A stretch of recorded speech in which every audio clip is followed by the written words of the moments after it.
work session on the budget. And let's open this with a pledge of allegiance and a moment of silence, please. I pledge allegiance to the flag of the United States of America and to the republic for which it stands, one nation under God, indivisible, with liberty and justice for all.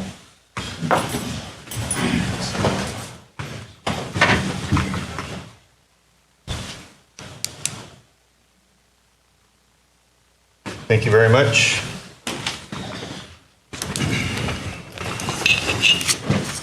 All right. Good morning, Madam Treasurer. Good day.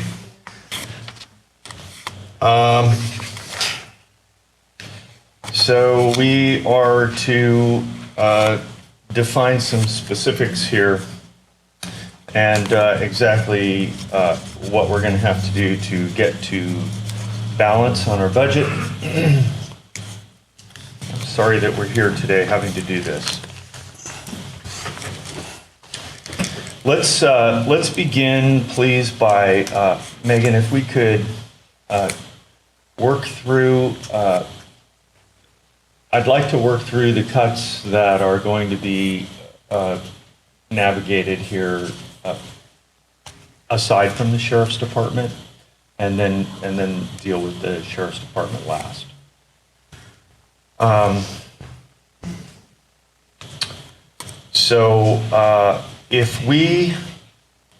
not sure that I have an accurate notation of what exactly my fellows voted for on Monday. I don't know that I have it all correct. Let me start with, I believe, let's just start with, I believe there was one position in the tax office that was addressed as being cut. Is that correct, Commissioner? I think you proposed that. Yes, I did. Yeah. All right.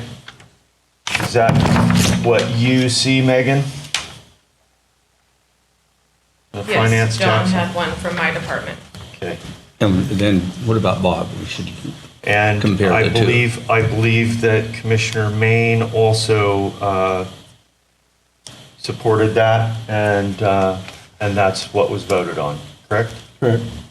I don't know if we really voted on anything. We each listed what we thought Okay. the cuts would be by department. Okay. And threw them out there so that the department heads could have an opportunity to say, okay, we can do that, or we can't. Yeah. But we've got to get to Okay. several hundreds of thousands of dollars, Right. however we do it. Right. All right. So with that one position reduction in your department, Megan, what are we going to be looking at savings there? $89,000.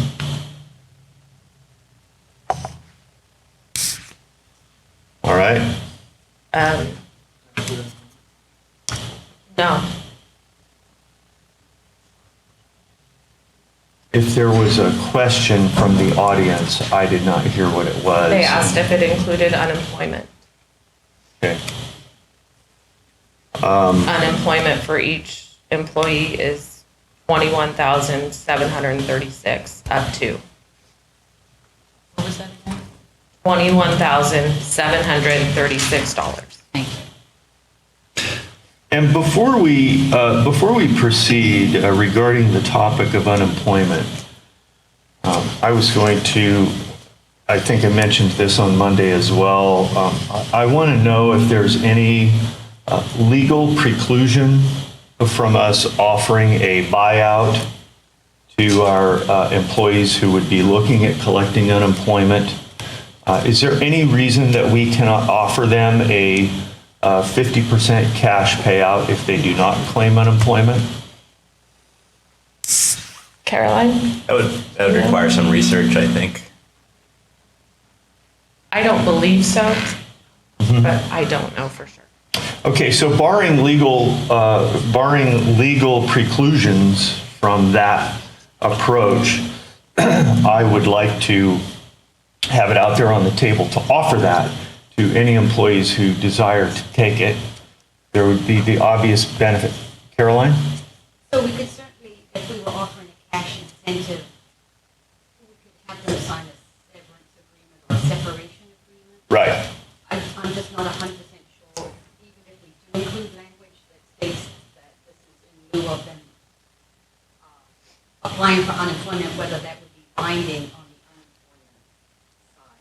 If they change their mind 3 or 4 weeks down the road and decided to apply for unemployment, I don't necessarily think that we could hold them to not do it.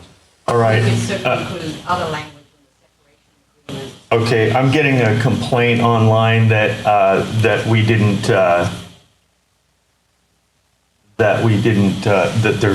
they're not hearing because you didn't come forward. So I'll just say to those online, rather than typing it, you didn't miss anything. The meeting was late starting for technical reasons. So to just recap what Caroline said, she doesn't think that there's a legal preclusion to it. She's not sure that such an agreement would be binding on the unemployment side should any employees elect to execute on that. But I'm gonna give our employees the benefit of the doubt that they wouldn't renege on such an agreement. So I will be proposing formally later today in this meeting that we do offer that 50%. Obviously, a big lump of cash at one shot avoids you having to go and file for unemployment every week, and Well, could offer some benefit. forgive me, Chair, I would, I don't know if Caroline would have categorized it that way. I mean, I think if there is a legal right to unemployment, regardless of whether we have a severance agreement that offers them, some amount of compensation in lieu of unemployment. If they have that right anyway, that would seem to be a legal issue.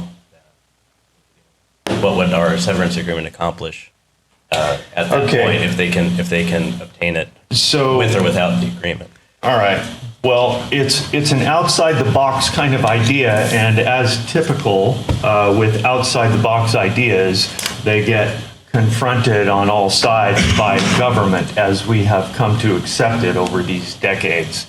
And I'm going to say that for anyone who is desirous of that kind of an arrangement, we will do our level best at every department and every person to make that a reality. So that's my desire as a commissioner. All right. And I wouldn't say that it's a bad idea, just one that, Yeah. would need to be thoroughly vetted. Yeah, before we point stipulated. Thank you, Counselor. All right. So moving on through now, I believe that the discussion regarding the assessor's office was 2 positions. Is that correct? Yes. I had either 1 or 2, but I'll go with Bob's.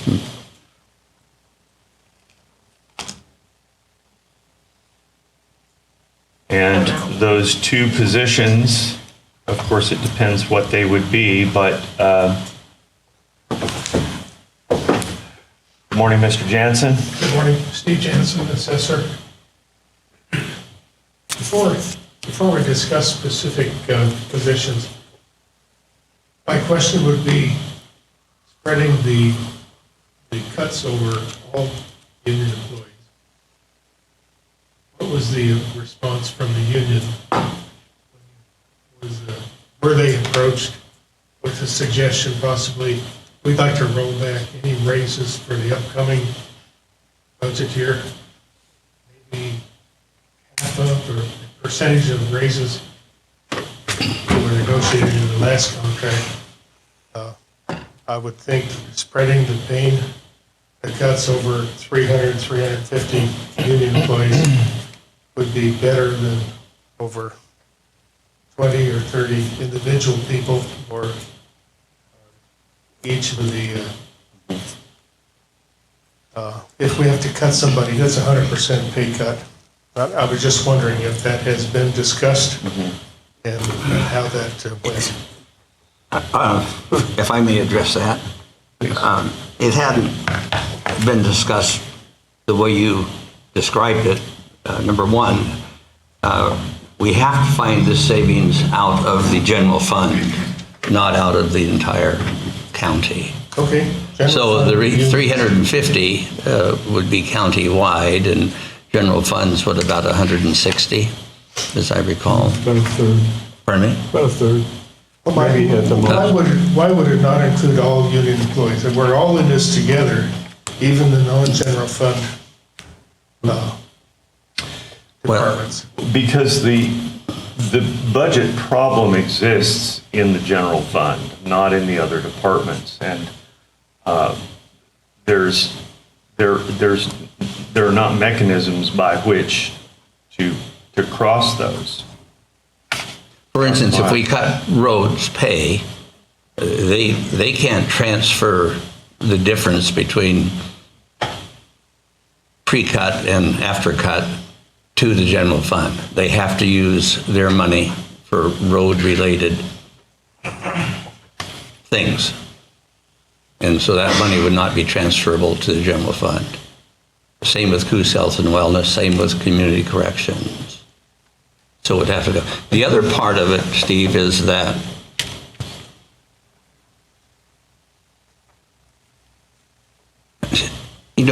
our pay is not so great that if you cut someone, it's a big impact on them. And they have to be able to support their families. And if... We're not talking cutting away. But if we cut away, let me finish, Steve. Let me finish, Steve. You're talking about reducing people's pay. We talked about reducing people's pay by going to 35 hours a week, and we decided against that. Now you're talking about reducing people's pay by renegotiating their contracts. And I'm against that, because number one, we won't know for a long time if the negotiations would be successful or not. And if they are, we're taking away cost of living increases that people have to have. I prefer, and I know it's hard, to allow people to know that we don't have the money to pay for them and let them go find another job where they can earn that pay, rather than keep them here and just reduce what their families have to live on.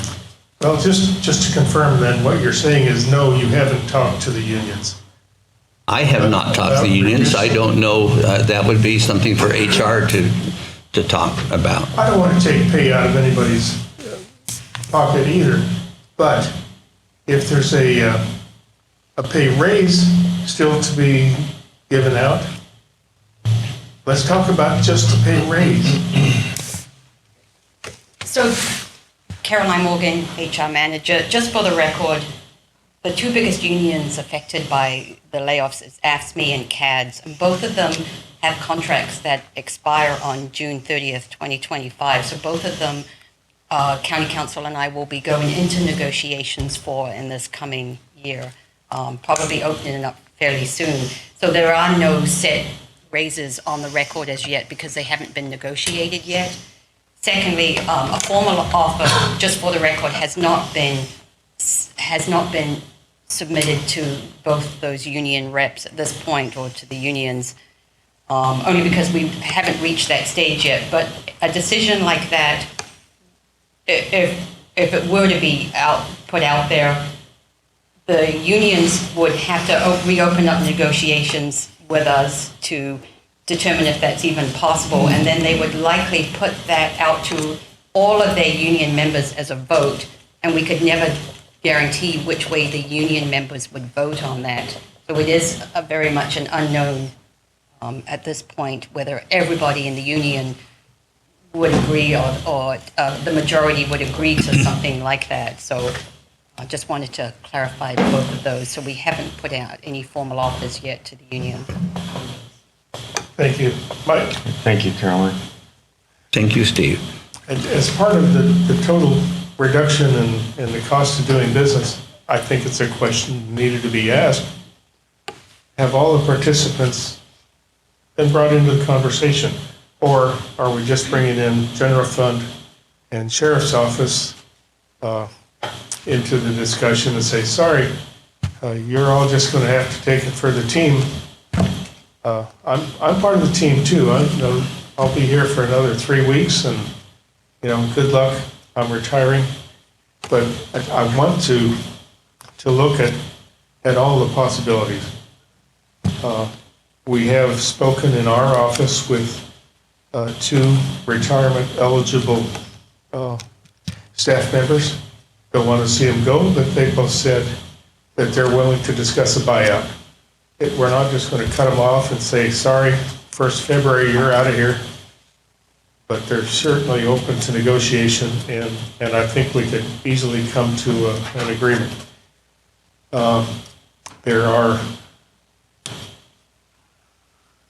There would be other employees that we'd look at for a reduction in staffing. It isn't going to be easy, but it was something we would discuss privately. But we're looking at 1, possibly 2 buyouts, and above that, let's talk.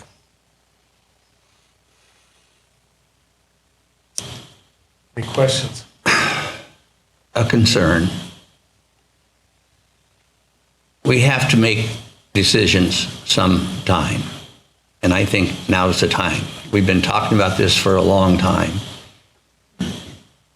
We can't keep bringing up new ideas that delay a decision. I've got a new idea. You just talked about buyouts. I'm saying we're in with it. Okay.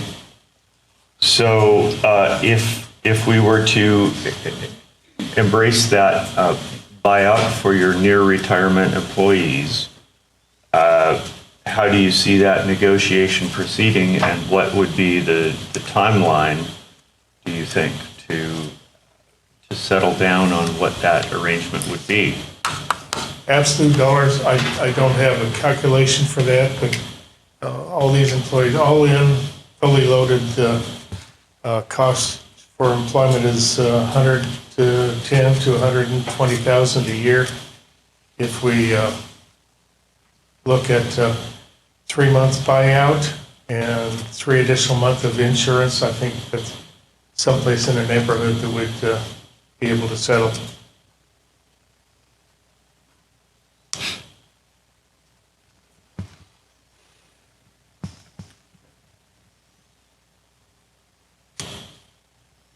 Okay. All right, I don't know how we settle down on something like that to productively advance that idea in today's meeting, which, of course, was an objective, but I think it's an idea with merit. But,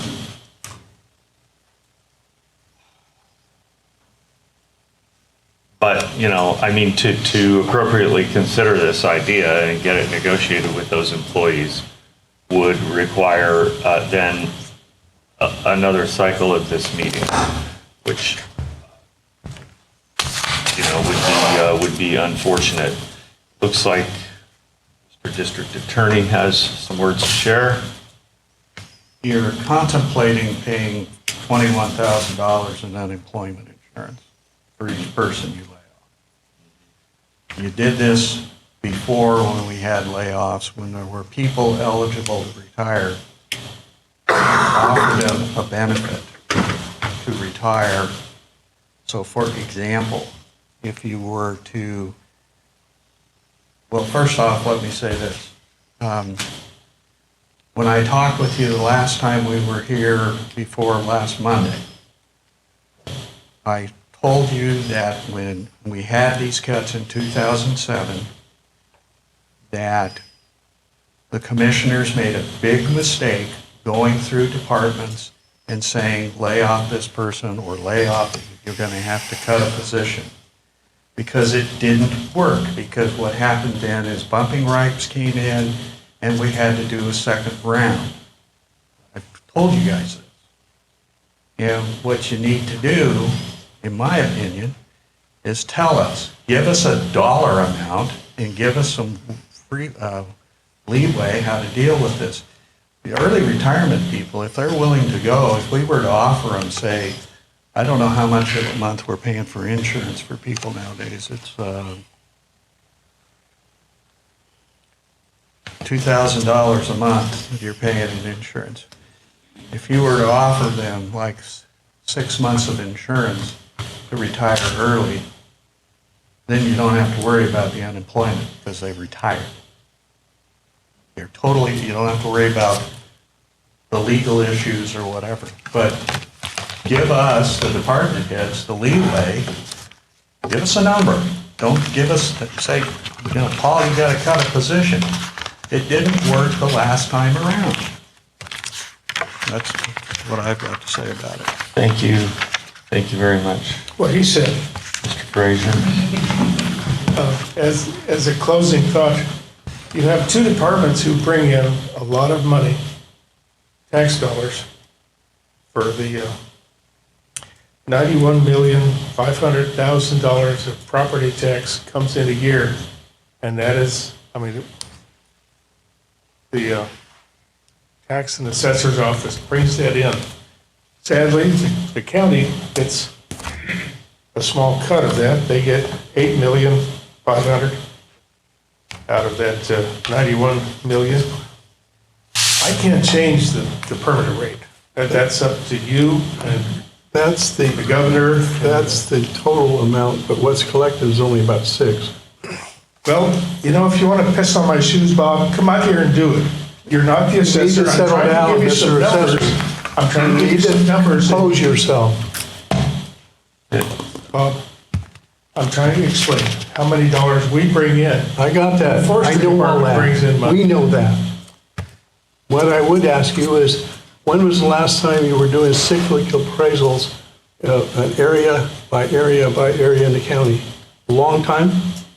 We've been doing that for the last 14 years. Not going door to door in an area like North Bend, door to door. You haven't been doing that for a long time. I know that. If you'd come to my office and ask me those questions, I could tell you the answer that I'm telling you So what right I'm now. telling you is, We've been undergoing we're not that. doing that anymore. Don't We are doing that. hang on. I'm talking and you're not. Right now, for the last 2 years, the total new construction for residential, meaning stick-built, manufactured structures, et cetera, and commercial is about a little less than 300, right at 300 parcels Where'd you get that number? from county development. Okay, so when I was an appraiser in the assessor's office, and I was the assessor, and I was there for 30 years, we were required, when I was an appraiser, to do 10 a day. So how many is that? How many days is that? 30 days? Let's say you have some issues that come up, so you actually double that to 60 days. How many appraisers do you have? 5? 3 1s and 2 2s? Okay, so We have 5 4 folks we can't have do 4 that? residential The new appraisers assessor's right coming up now. too. Come on up. We have 4 residential appraisers. Yeah, The most but, experience they have is starting in April of this year. yeah, We're trying to train them. It's not a good. snap your fingers and they're trained and productive. It's a year and a half process to get them trained and out there. But the assessor's also an appraiser, the new one. Anyway, so if you cut 2 appraisers, you still have 3 left, plus the assessor, Why are you deciding which positions in our office to cut? because that's my job. That is not your job to decide what the assessor's office does with staff. No, that you're wrong. If you But wanna anyway, talk to you're not us gonna about- debate. I would contend that it is a viable option for the Board of Commissioners to adopt an approach completely consistent with what the district attorney suggested, that we provide the department heads a dollar number that they Yeah. need to eliminate and let them determine within their own department. That is a viable option. However, if one of those people that I'm thinking about is talking about retiring, you can't replace that person with an appraiser. That person is highly trained, has years and years and years of experience, that takes years of experience to learn that particular position. So you're not going to just replace that position or eliminate that position, because you can't, because it's essential to the office for the entire mapping system. Isn't this a discussion we should have in my office? and No, talk don't about? put it off, that's what it is.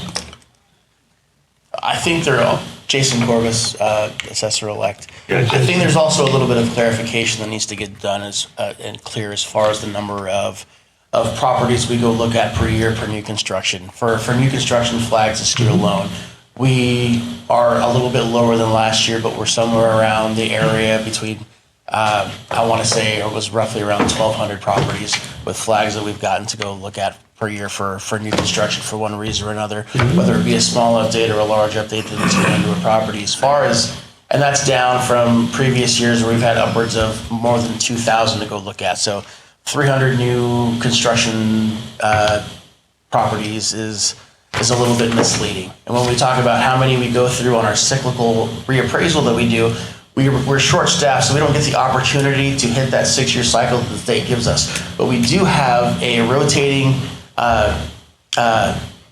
list for our different areas that we hit for reappraisal.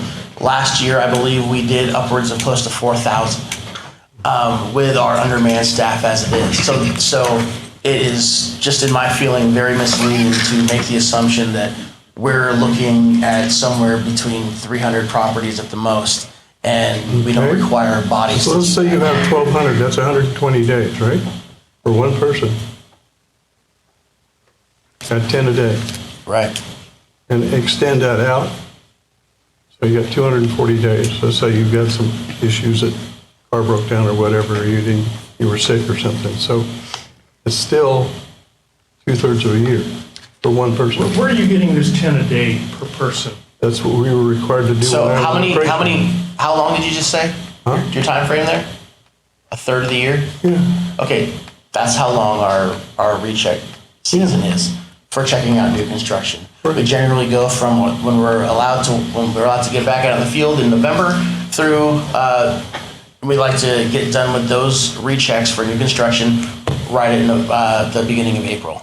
Right. And that gives us an opportunity to get out and see, hopefully, in the thousands of houses and properties for reappraisal, which is what we use all of our time from that point on until we're cut off because we just have to for the end of the year. I got you. So all that time is utilized to do those things that we're required to do. And it sounds like we're using the appropriate amount of time from beginning of the year for new construction, using that estimate of time that you just gave us, as opposed to when we have to get our required reappraisals done, and using that time wisely as well. So it just feels like I know the for figures the that we rest got of the- earlier were very misleading as For to the how rest- we utilize our time in the assessor's The office. rest of the time, you got Right. appeals, and you got all kinds of things All right, going on. But so- still, I am, this is running off the rails to micromanagement of the assessor's office, which is not the exact opposite of what we're talking about with this idea of giving you a number and letting you figure it out. so Mr. Chair, a question for Megan is, what is the cost for the 2 lowest paid appraisers? You two, About 174,000. plus unemployment times 2? So another 44,000, roughly. Okay. What we're trying to work down to is, 174 minus 44. Minus, isn't it? Yeah, so it's 130,000. savings, yeah. Okay. Okay, and if we were to take the 2 near retirement employees, offer them early retirement with 6 months of insurance and 3 months of wages, what would that save us? I don't know which employees are retiring. Yeah. So that's really difficult to calculate on the fly. Yeah. It seems like that would be in the neighborhood of cost of unemployment. 3 months of pay plus fully loaded. Seems like. Yeah, I mean, I don't know if we're really getting around the issue of unemployment by that sort of an If it's agreement. early retirement, that's not an unemployment risk.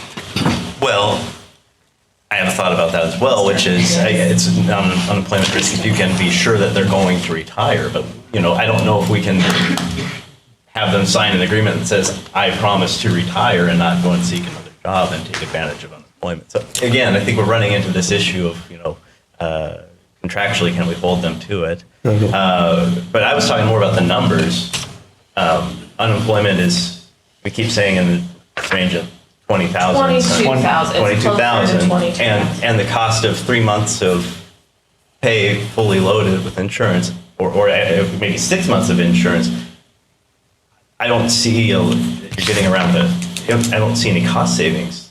I mean, I don't have the numbers in front of me, but I would think that that's at least as much as what the insurance cost would be. Am I off base, Megan, or? No, you're not. There's so many variables. There's different insurance caps for different types of employees. Right. And so without knowing exactly what it is, it's very, but using round numbers, I would assume that it would be very close. It's about 10,000 a month, fully loaded. Could be more. Yeah. But anyway, I would like to say one other thing. To Paul Frazier. I recall your comments at the last meeting that requesting that the board give some deference to the department heads to identify how to make these reductions.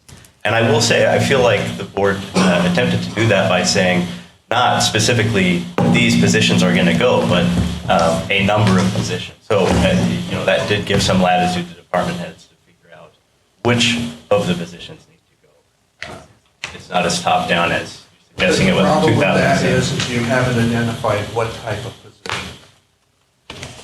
Are you talking, for example, in the district attorney's office, are you talking support staff? Are you talking support staff at crime victims assistance? Are you talking support staff at child support? Or are you talking a deputy DA? You haven't given us any guidance as to what position you're talking about. And again, we went through this in 2007. You told us these positions, you needed to cut a position, and it was, okay, you need to cut a deputy DA. You need to cut your reception. Okay? Well, then we had people with bumping rights. And we had to do a second round of cuts because we didn't plan for what needs to be done. So you haven't really given me any guidance as to what to do because you haven't told me what you're talking about. Except you should have been here on Monday when we discussed that. Well, Bob, my mother passed away on Friday, and I'm I had to sorry. be at the funeral home. Okay. And I'm really, now that you brought it up, I'm here today because of your comment about people in my office just passing papers. I never said You don't that. have a clue what When? happens in my office When? on Monday. You said that CVA just does busy work, and you don't see the point. Because in your case, you didn't want restitution. I don't You see didn't that in want your contacted. office. You said that all they do is push paper around. Exactly Yeah, what well, you said. guess what happened? When the guy that took the baseball bat and beat on my door and then beat on the flowers and knocked them off, I never got a call from CVA at all, ever. You were wrong. I never got a call. You can ask my wife. There was no recording on my phone. notified? I got a letter that said, do you want reimbursement for the 2 flower baskets? Exactly. You got That's- notified. It is ridiculous. We're going off the point here. Okay. But that's my ridiculous. point is, Bob, is I shouldn't have to be here today. We But have, because of you and how John behaved on Monday, I came here today. we have more important positions to save rather than those, in my opinion. Well, Back to the. We will get to your office in a bit if you please sit down. Just a minute. I'm an elected official, Bob. You can't tell me what to do. You can sit down during the meeting. If I want to address the board, I can. And you can do a dance or whatever, I don't care. Okay, This is ridiculous. Where are people acting like an adult? This, this discussion is going to proceed with a strategic objective to meet the budgetary requirements that we have to hit. I have a, Mr. Fraser, I'm sorry for the things that you've pointed out that are upsetting. You make valid points from my perspective, and I'm sorry that you had to be here today. And I'm sorry about the comments regarding your absence on Monday. Insensitive and inappropriate.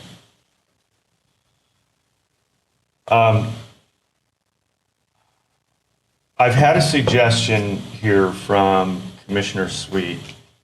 Commissioner Sweet, would you like to just go ahead and articulate your thought here, please?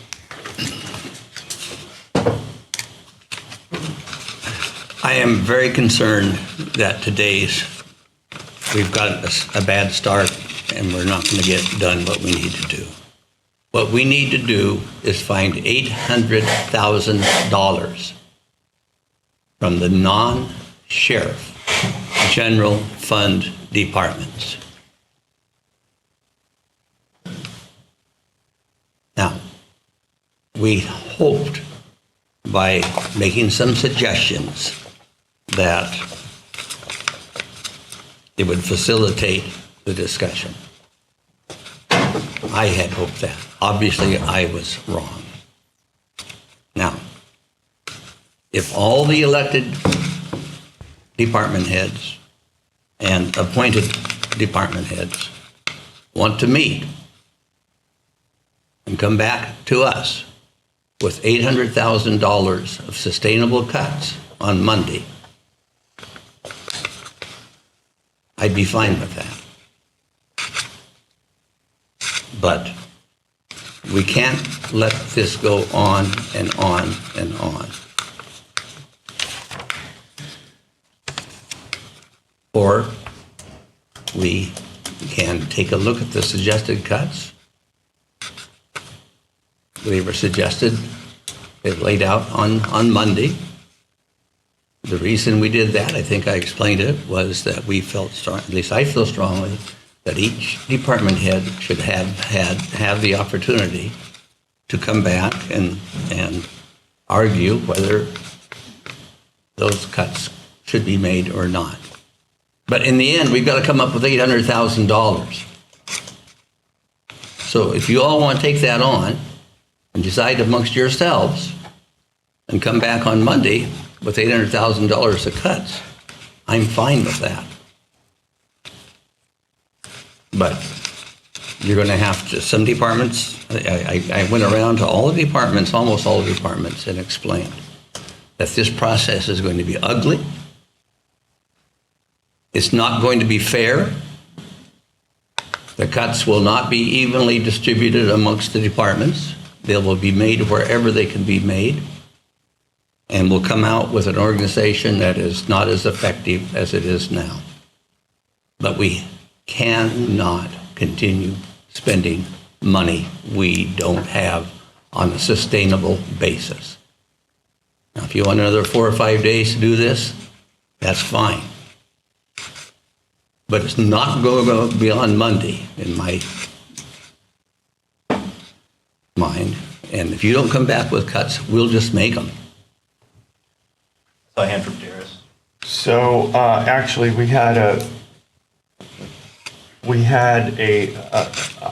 to open this to some public input as well.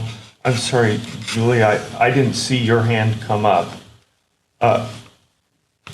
Chris, please, very briefly, and if it's not constructive, I'm going to shut it off.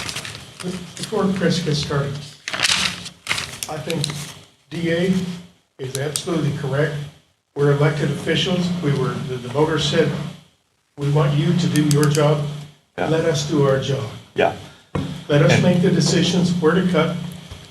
we, in our office, can probably get you about a quarter of the way to the total number. But that's not by you saying, you gotta cut the lowest employee, you gotta cut the newest operator. Don't tell us where to cut, we're trying to offer a solution. Right. And when all I hear is, we're not listening, we're not gonna get anywhere. All right.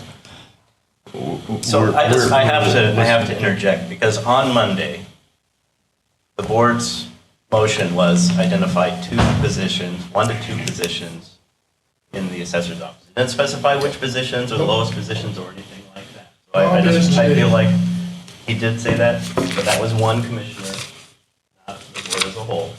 So I don't want it to be misconstrued that the board has gone around and said, you have to each of the department heads, you have to get rid of, X position, Y position. I'm a department head, and I was told to eliminate a position from Office of Legal Counsel, and I looked at the whole department and have a proposal for the board. But I just want it to be clear that it isn't as top-down as it's been suggested here, that the board has identified specific positions that need to go. Rather, it was the directive to the department head by a number of, typically it was 1. And toward the end, a further clarification to Counselor's point is that I am amenable to the suggestion that Commissioner Sweets brought to address the department heads with that concept. So if you'll give us a few minutes to get there, that will be forthcoming in this meeting. Appreciate that. Fair enough? All right. I would please ask, follow Paul's guidance. He's giving very good advice. Don't rush into the same mistake that was made years ago. I'm agreeable to work with Steve and the other department heads to come up with a number. I would just ask, due to my personal circumstances, that we not go on Monday, that we could go Tuesday or Wednesday. I've got to be with my family the rest of the week. Ms. Doobie is supposed to be at the Winter DA's conference. Her being here, we're basically throwing money away that we've already paid for motel reservations and conference registration. Okay. Tuesday at 9 o'clock would work. Okay. Madam Clerk seems to have something pressing to get put into the mix here.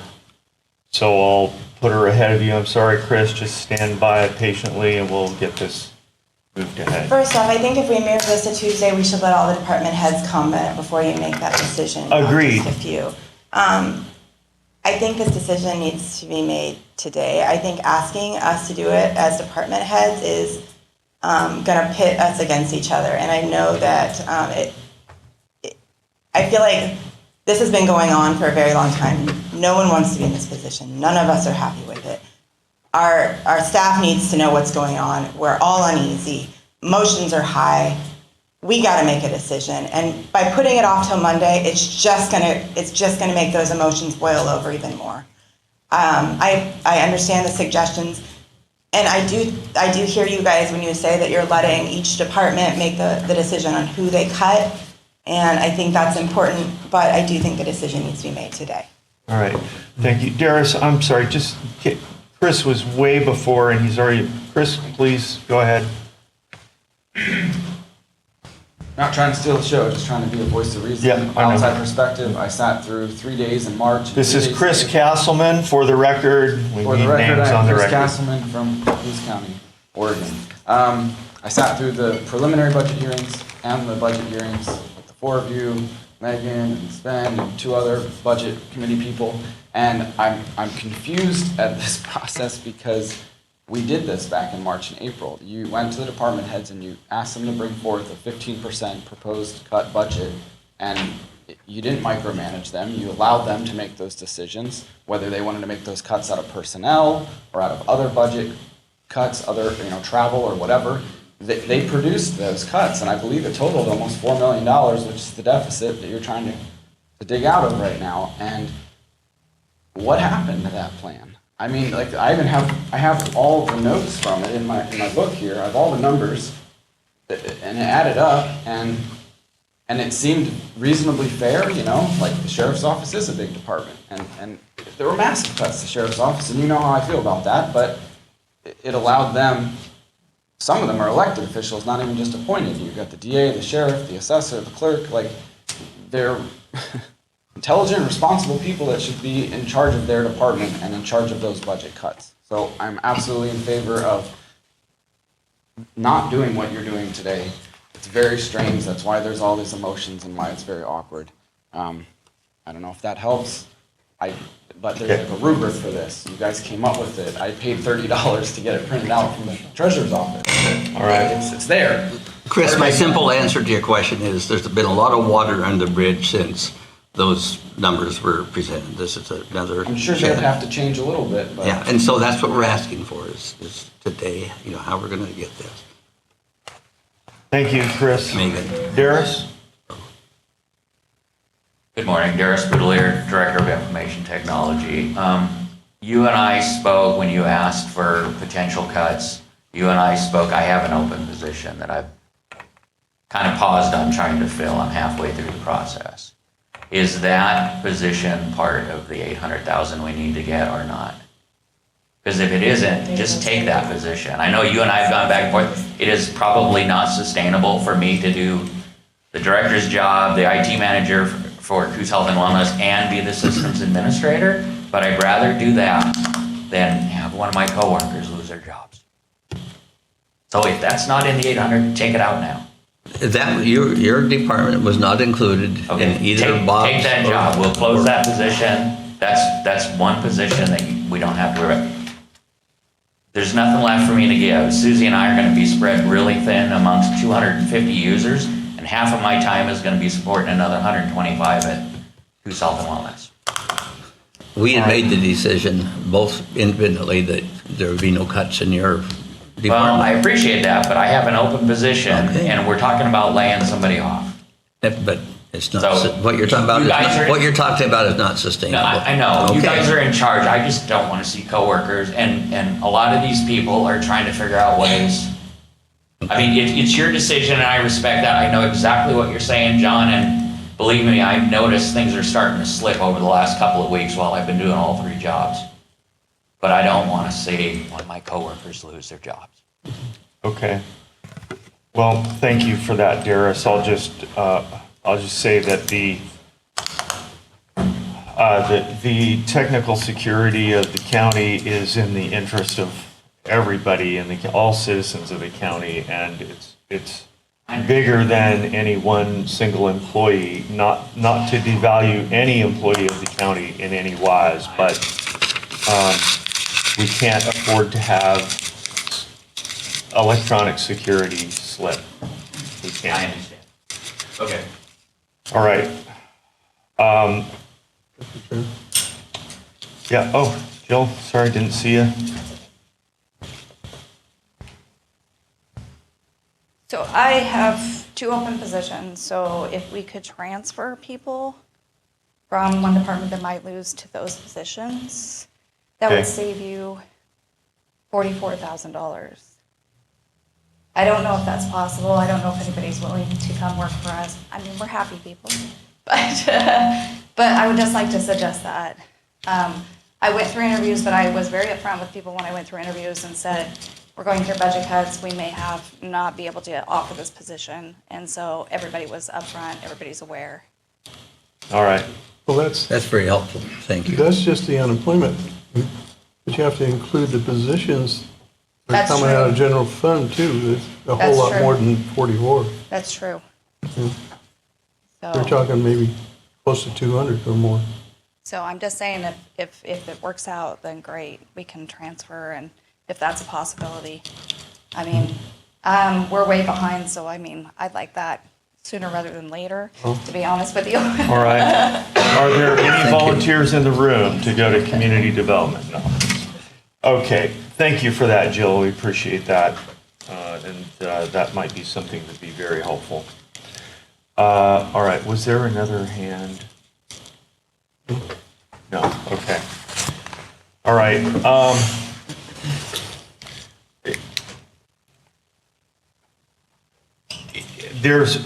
We've heard both sides on the argument of giving the department heads a separate hack at this and then coming back to the meeting. And I don't have a particular opinion on it. And so what I'd like to do is, I don't know if we have, how many department heads do we have in the room? Would you please stand up? All right. If you are currently standing and you would prefer, as a department head, to come back together as a group, maybe I'll pick this up. Maybe that'll help it. If you would prefer to meet as department heads and work out this 800,000 or whatever the exact number is, and meet again next week on Wednesday morning or Tuesday? Well, Tuesday doesn't work for the DA. Tuesday would be. Tuesday works, okay. On Tuesday, then would you please,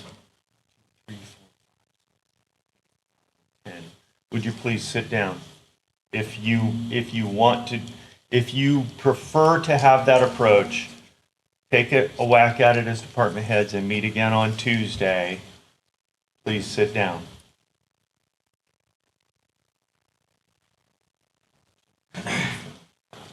Okay. Hold it, we're Greg's gonna- not included though, not general fund.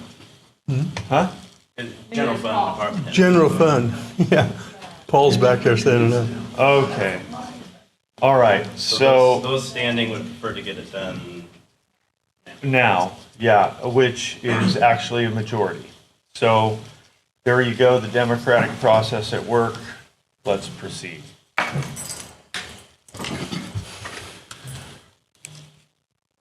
All right. Again, could I think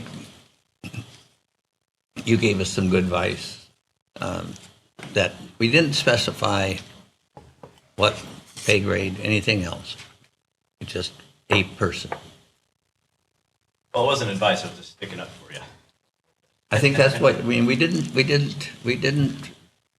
I guessed based on numbers at what position.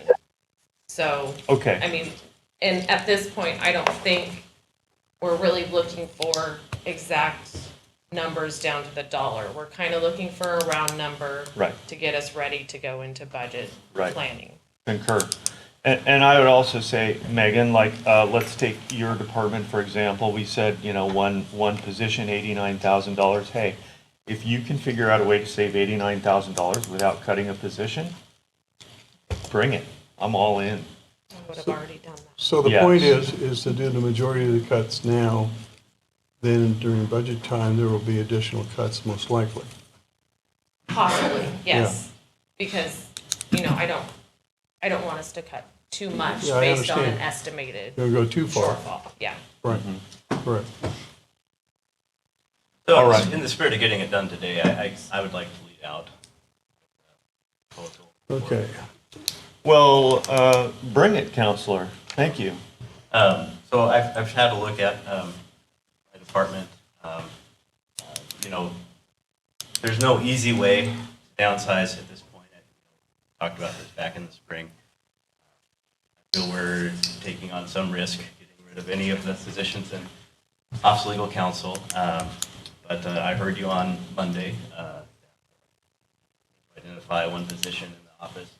I feel the most efficient way for our office to absorb any of the existing positions would be to eliminate the risk manager position. As part of that, I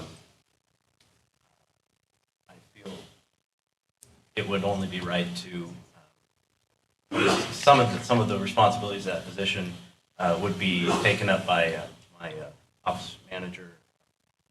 So I'm requesting that that position receive an increase in pay grade as part of that anything else. 784 was the number.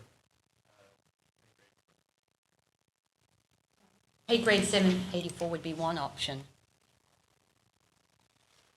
All right, before we move further down that track, I'd like to raise the point that the risk manager position, having a dedicated risk manager position, is a significant net benefit to the county, far beyond the cost of the wage, in terms of savings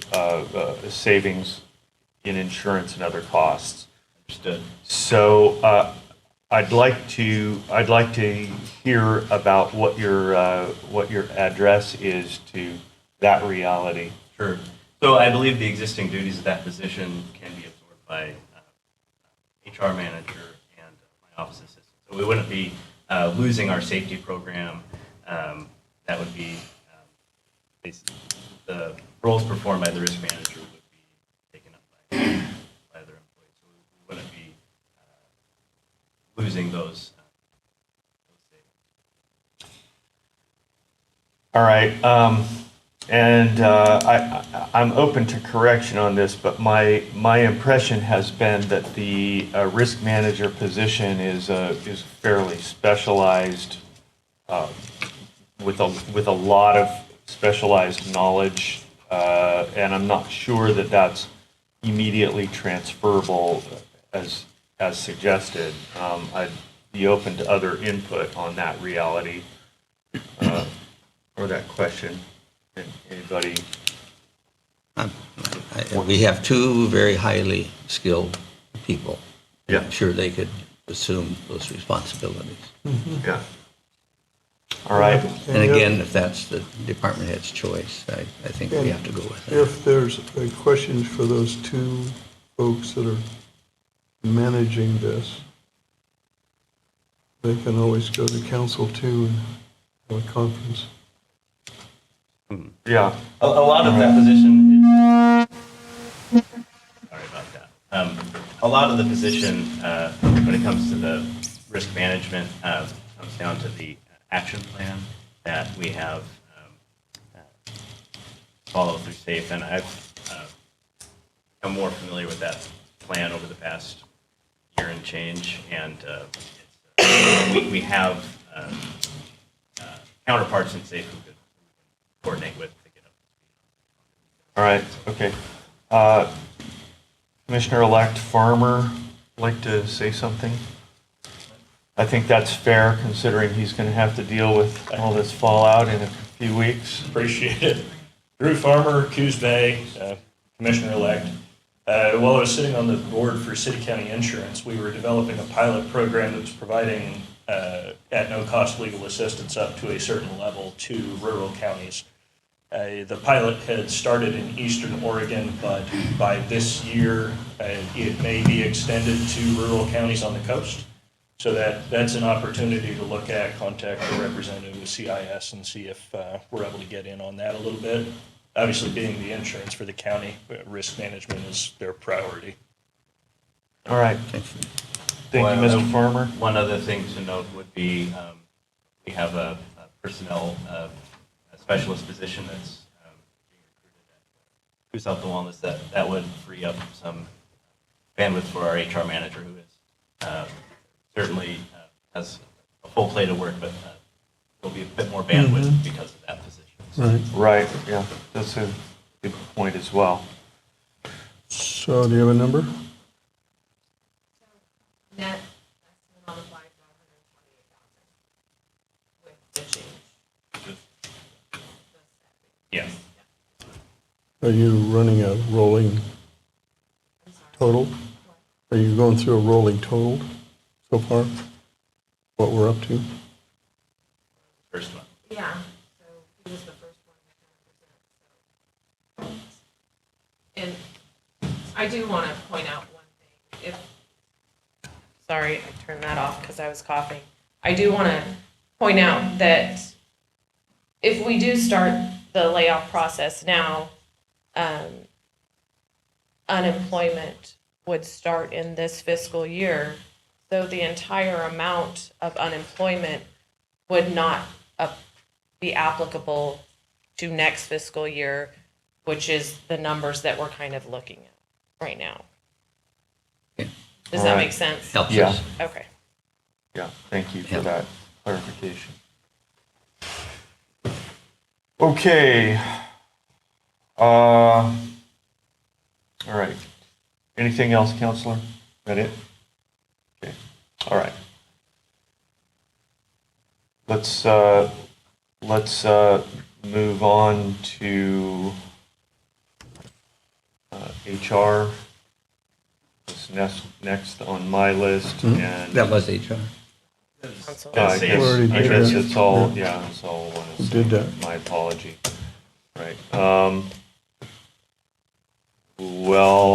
So this, on the list that I had jotted down according to my fellows' proposals, that takes me to Crime Victims Assistance, the DA's office.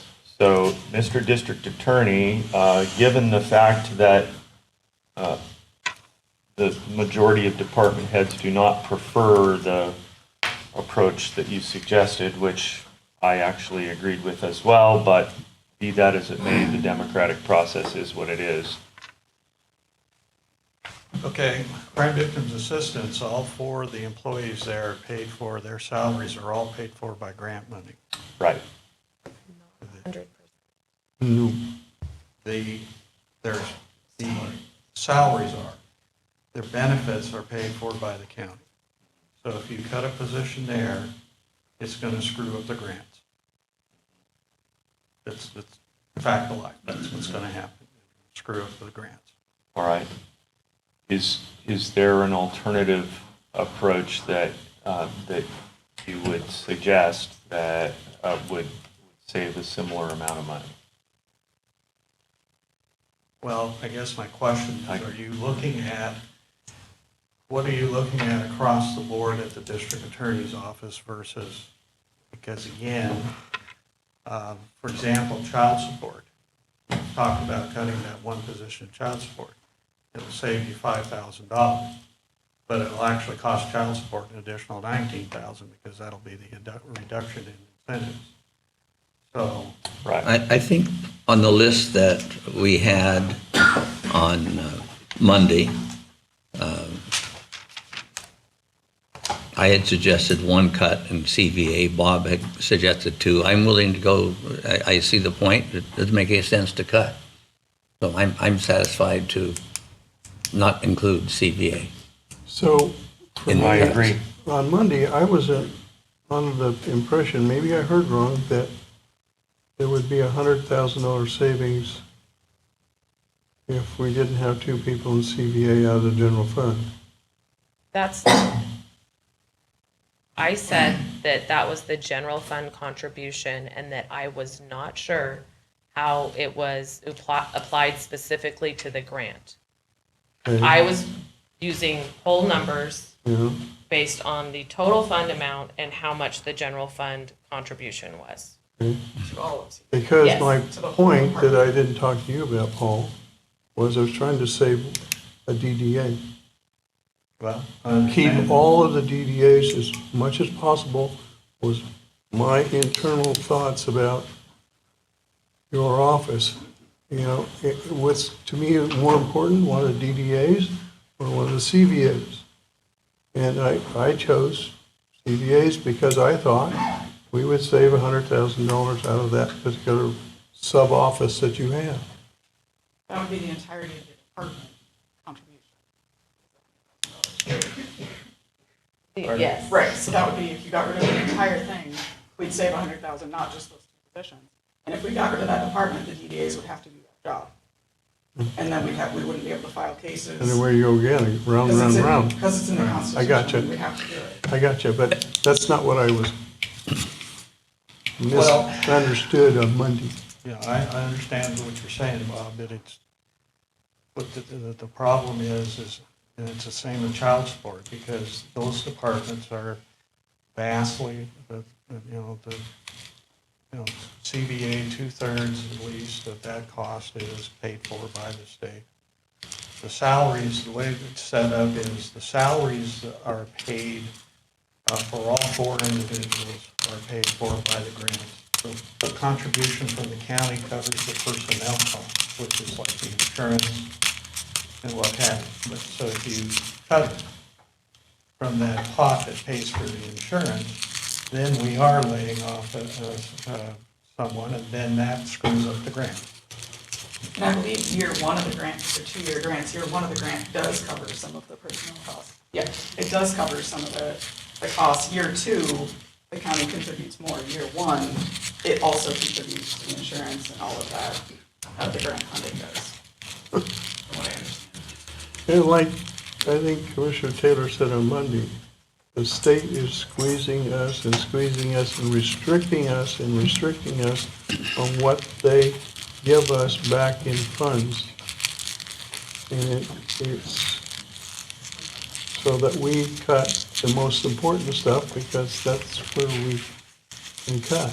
I mean, some of the lesser things that aren't as important to me, like a DDA versus CBA,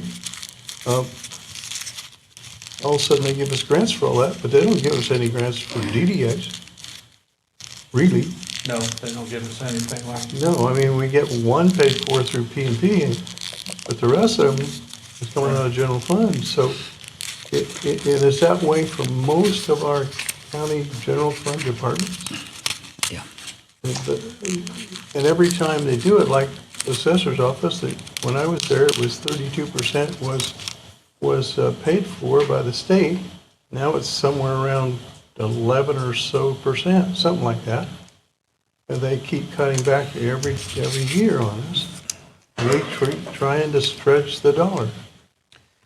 Anyway, I appreciate your input. I had put one person down, hopefully that we could reduce. And I'm glad, this is why I wanted you to all get this information on Monday about what we were thinking about. So we at least had a starting point, then come back and argue against our recommendations or give us an alternative. I'm taking CBA off of my list. And I hope you would take it off your list too, from what I've heard. So Commissioner Sweet, you suggested one out of the DA's office, but you didn't suggest what type of person out of the DA's office. Again, So I didn't say, Colton made the point. All we did is say one person.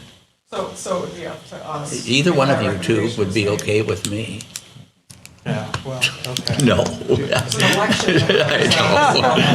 I guess you could get rid of me for the next 30 days. No, obviously I didn't mean I'd be that. back. No, and then we have to kind of see where we are. But, find a person. you have Let a me say suggestion? this. I have not talked with this person recently, but in the past, when we were faced with budget cuts, I do have a support or a staff person who in the past has indicated that if cuts would come, that person would retire versus somebody else in the office losing a job. If that person were to do that, were to retire, from my understanding, it's a $90,000. Is how much? $90,000. That's it. That was the salary or the total Total cost? cost. Yeah. And that's what the intent was here. Okay. A person. I don't know if that person is still willing to do that. But the other thing that would have to happen if that occurs is if we cut a support staff person, is I'm going to have to shut that window. Yeah. Probably 50% of the time. Yeah. So the secretaries or the other support staff can get their work done. Yeah. Just have hours. Right. Yeah. So I think those are the types of solutions we're looking for. This process comes at a cost to not only county employees, but also county citizens, and that's just part of the cost. Now, if the county would also allow me in discussing with this person, the 90,000 does not include the unemployment costs, is my understanding. We asked for a person. If I could use some of that 22,000 to negotiate with that person. That'd be great. Acceptable. Of course. That work well with finance and personnel to allow the district attorney to room to negotiate a retirement settlement? You know, Paul, I think we need to be really careful there. That we're not putting undue pressure on a person to retire. I mean, that really needs to be their decision. I have and so maybe you and I need to talk about that. Well, yes, there's some other issues, but we can talk about it, but I think that's the best way to go. And you'd be very careful, Will. Yeah, I know. Now, maybe you can enlighten me. When I looked into child support, you have 2.5 positions, correct? Yes, well, not 2.5, it's 2, and then we have Vicki Bischoff who comes in, I think it's 2 hours a day. Okay, so then I found out that the general fund was contributing about 43,000 and change to, according to the email, to the child support, and I thought, well, what about eliminating the part-time person? Okay, well, first off, we have allocated, I think this year, $43,000, but Megan can correct me, but I don't think we've ever, in the last few years, we've always allocated for a sum of money that the county would give us to,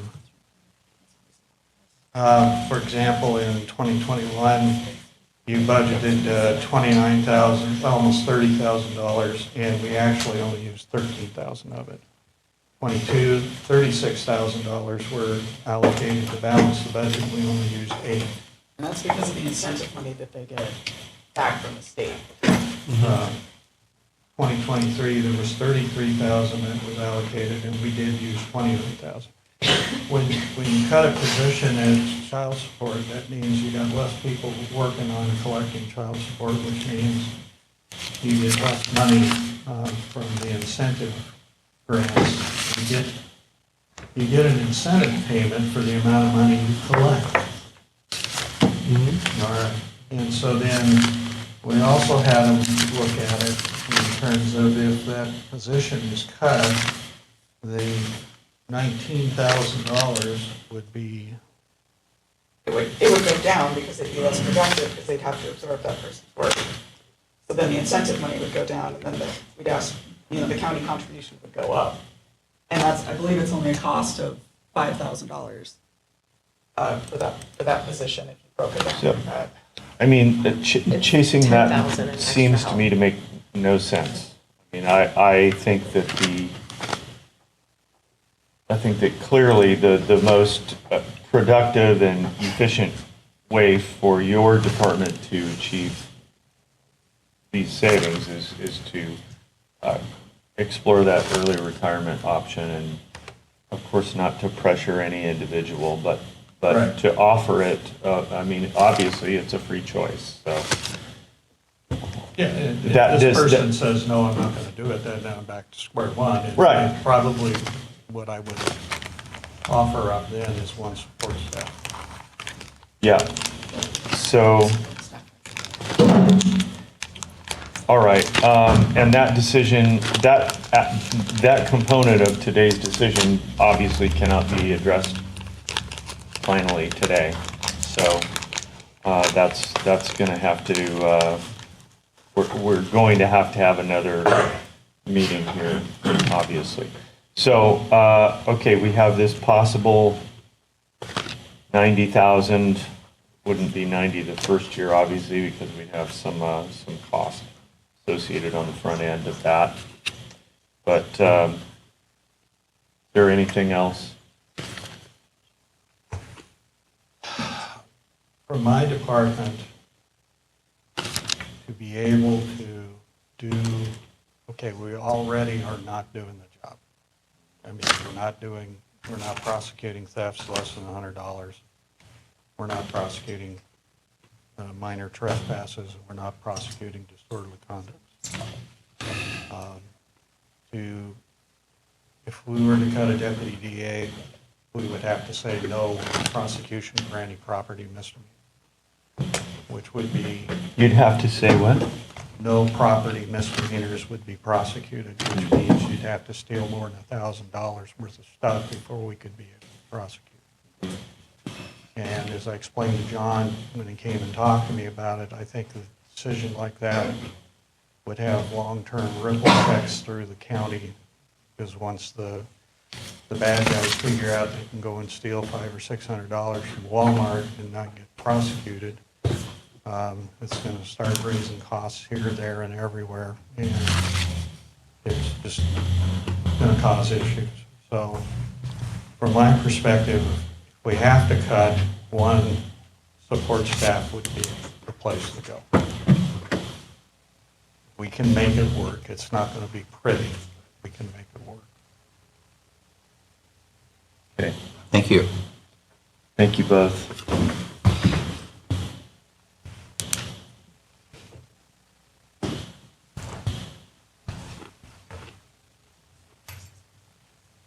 All right.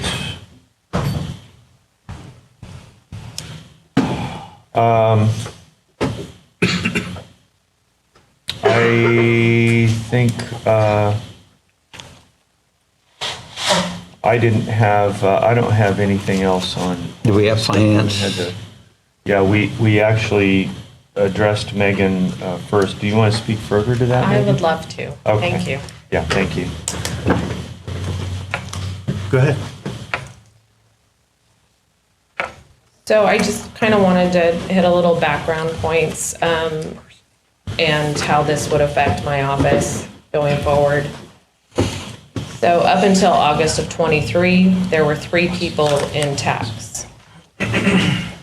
My department is divided between finance and property tax. So up until August 23, there were 3 people in tax. I took it down to 2 people in order to accommodate a 3rd senior accountant because of increased payroll and audit requirements. Another position was needed. With only 1 person in tax, separation of duties will be affected, therefore increasing the county's fraud risk. These 2 positions check each other's work to ensure accuracy. They have to work on 3 years' worth of foreclosures at once, all with different publication, legal, and payment deadlines. This would put a strain on the entire department when the single tax person is out on vacation or sick. This position is required to take 40 hours off in a row each year. The senior accountants would have to fill in and still get their required tasks completed at the same time. All of these positions are full-time for a reason.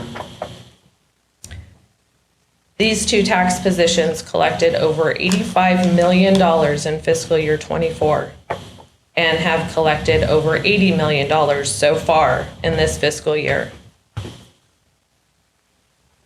We would have to reduce our open office hours to allow for uninterrupted time to complete required tasks, especially during tax season, which is our busiest time.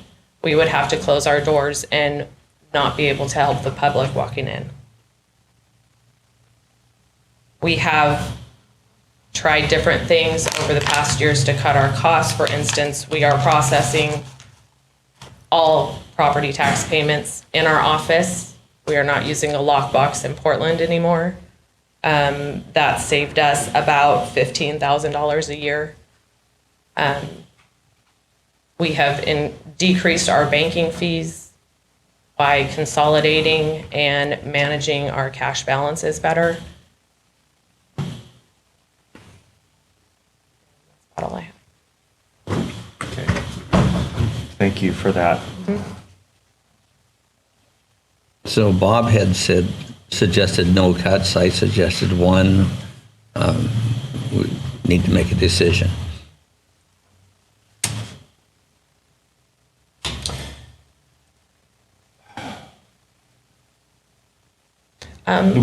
And I'm sorry, can I say one more thing? Sure. Thank you.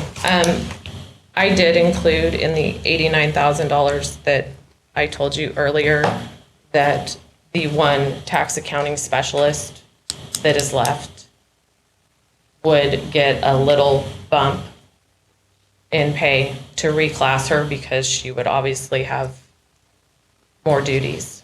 But I mean, that's $1,500 a year, so it's not a huge difference. All right, thank you for that clarification. You know, I mean, you've made a good case for, you know, what your reality is that you're facing, and I appreciate that, and I have compassion for And I know I'm not alone. Right, exactly. And, you know, honestly, from my perspective, if it comes down to, you know, putting more workload on an individual in your office and having the window shut to the public, and the costs that are associated with that, you know, with all deference to that, the reality is that if that facilitates one position less cut on patrol, that's the potential of a person's life right there. And, you know, I mean, I understand from the I'm, you know, trying to look at it from the perspective of the voters of the county, which is who we all work for, and we're trying to resolve this on behalf of. So I just wanted to give a little background, you know, to my thinking process. Looks like Kyla would like to have some input. Please do, Kyla. I know maintenance already cut one of our positions earlier this year, which was one of our custodian positions. I know that we're not on the chopping block right now, but I've talked with my team. We all realize that the county on a whole is going to be affected. Right now, we do have one custodian position left. Currently, it's hired out through BBSI. I know that we're gonna have to make cuts. I'm willing, and my team is willing, to sacrifice that position. It does mean some adjustments for the county as far as departments will have to continue to maintain their office as far as cleaning. Maintenance can help provide supplies, vacuums. Obviously, we'll still provide the toilet paper, paper towels, cleaning. My maintenance team will take over cleaning public spaces and rotating the courtrooms through. I'm just giving out an option. I know we have a huge number to hit, and this is one position that is a little lower, number one, lower in pay, but it's a little bit easier to take than a tax specialist or an appraiser position, where you have to have a lot more training and experience. So it is an option.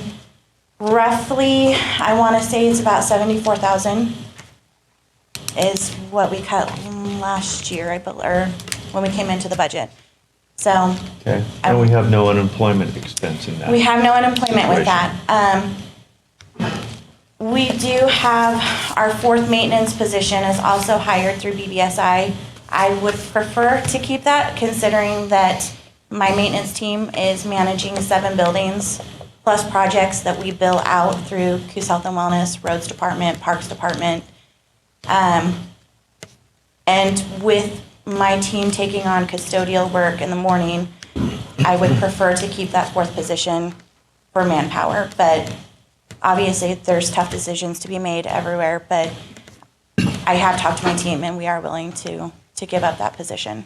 Okay. If it's okay, I'll put you down for one unfilled position if the other two commissioners. I'm in agreement. Let it go at that. Okay. Any chance you could help with tax collection during tax season? Sure, I would love I mean, to. people be afraid to come in. It'll cut down on receipts, but Hey, that's 2 birds, 1 stone right there. They don't want to come in anymore. Kyla, thank you for that proactive thank you. Yes. step forward.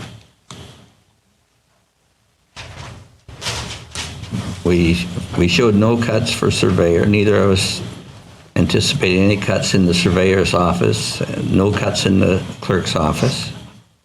Neither Bob. Juvenile, Bob had 0, I had 1. And I didn't have a chance to talk to Brian, before. Well, let's go ahead and talk about juvenile. Brian Baird, Coos County Juvenile Department. Yes, I currently have a staff of 5. Just to give some reference on this, I would like to indicate that I was one of the only departments that we initially did budgets this year. I eliminated a position.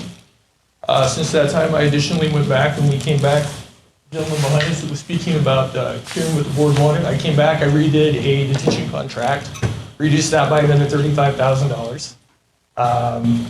Just to give a flavor of where we are compared to other counties, I have 5 staff total.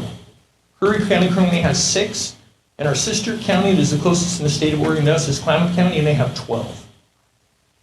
That's where we're at. We have less than half the staff compared to our closest county. I'll be honest, we're struggling to meet what we're supposed to be doing right now with the number of staff that we have. I'm convinced, I got you for a 0. That puts me in agreement with Bob, unless Rod has some other. No. I will second his comments about the detention bed contract. We negotiated that down just a couple months ago. I absolutely heard the board when we went through this before the budget cycle. I heard again when we came back actually months ago to go back to the budget. I did exactly that. I truly have nothing else to cut. It's in my department. That's the reality. And if people don't know, the detention beds are in Douglas County with Douglas County Detention. So for example, this is just so the room hears this. I have staff that are on call 24 hours a day, 365 days a year. So for example, we always have someone that is on call, always, transporting back and forth. For example, that's 4 months a year, that's at least 4 months a year, that's just me. So every staff member, as people go home in the evening and they get that they work 8 to 5 and they go home, I have someone that's on call all the time, is available to transport, to do those things. They are officially never off the clock. And I'm always the backup for that. And candidly, I don't even know how long that will continue to be sustainable.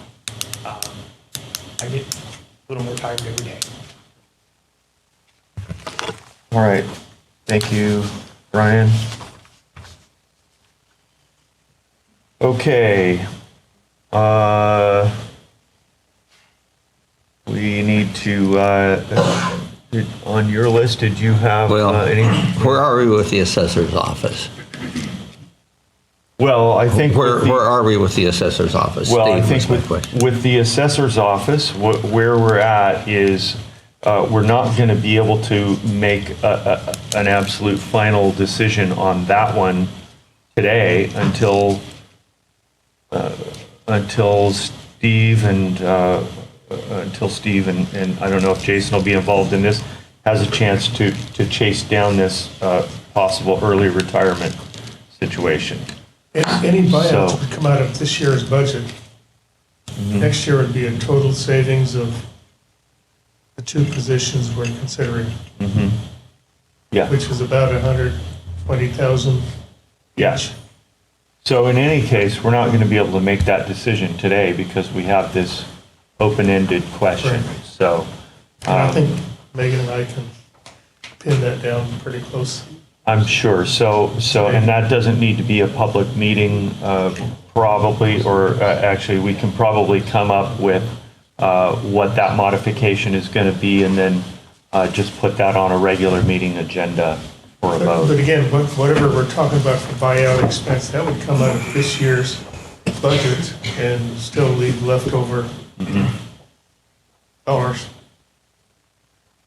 Right. I agree. So- Acknowledged. I just want to let you know, I'll just put in an even 200,000 just as an estimate for us moving forward from the assessor's office? Does that sound reasonable? Yeah.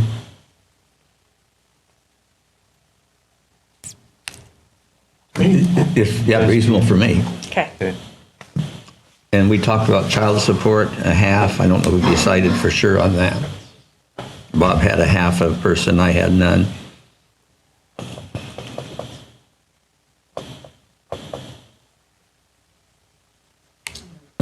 We already talked about it. No. We didn't decide. That's all. I don't. Middle messaging HR. You were right behind her. I was feeling it. So, Yeah, I mean, I don't know if that half a child support position really ultimately makes enough difference to justify yeah, cutting it. I don't think we need It to. does, Yeah. it doesn't. So, So as I far just as wanna- I'm concerned, that's off the table. me too. All right. So, what we found here is 4 positions plus $200,000. Well, And if I tallied this correctly, 1 position in finance, 1 in district attorney's office, 1 in HR, 1 in maintenance, and $200,000 in the assessor's office. yeah, that's what I have here too. Yep.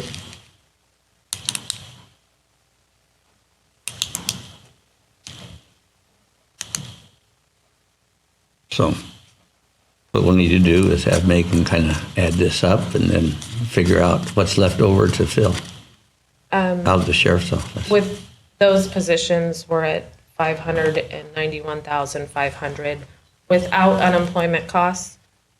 But like I said before, depending on when this takes effect, most of that burden will most likely fall in this. Did you say 581? 91. 91. Oh, I missed something somewhere. Okay.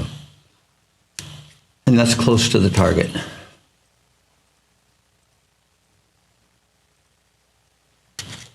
Okay.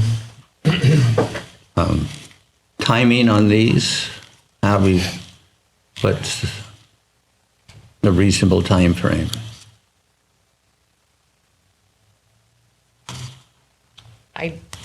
That's not really my call. No, that's. I mean, it's something we need Really, to, it's something we need to decide, and I'm throwing that out there because it needs to be part of any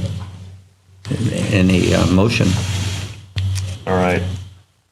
Well, Caroline, from the notice, from the point of notice distribution to, I mean, how much lead time is on the layoff notice? And what's the elapsed time we would anticipate from that notice to that expense falling off the budget? That's the way to phrase it. So for AFSCME employees, we are required to give 2 weeks' notice.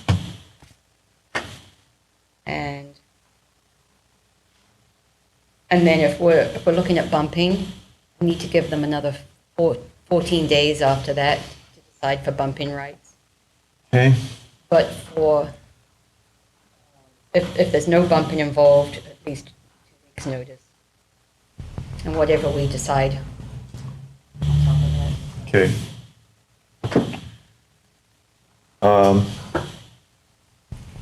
So as far as timing goes, I think that it's really unfortunate that we're having to address this issue at this particular time of year, and I think that there's a lot of value and that it would be a morally correct thing for the county to pony up out of something that we have available to push all of these potential, all of these employees who would be facing this, push them past the holiday season. I mean, I think that that would be appropriate and right. And I have a thought I'd like to share along that line. Please. For discussion. And this would apply to not only the decisions we've made here today, as loose as they are, but also to the deputies that are currently working the second pod, is that termination, I don't know quite how to phrase it, and probably won't get it quite right, but they would be terminated. They could quit coming in at the end of this month, but they would be paid through the month of January. That would give them time during the month of January to not have to be coming in. They'd be freed to look for other employment. And it would do what Rod suggested, show at least a little bit of heart by not making a decision like this. No.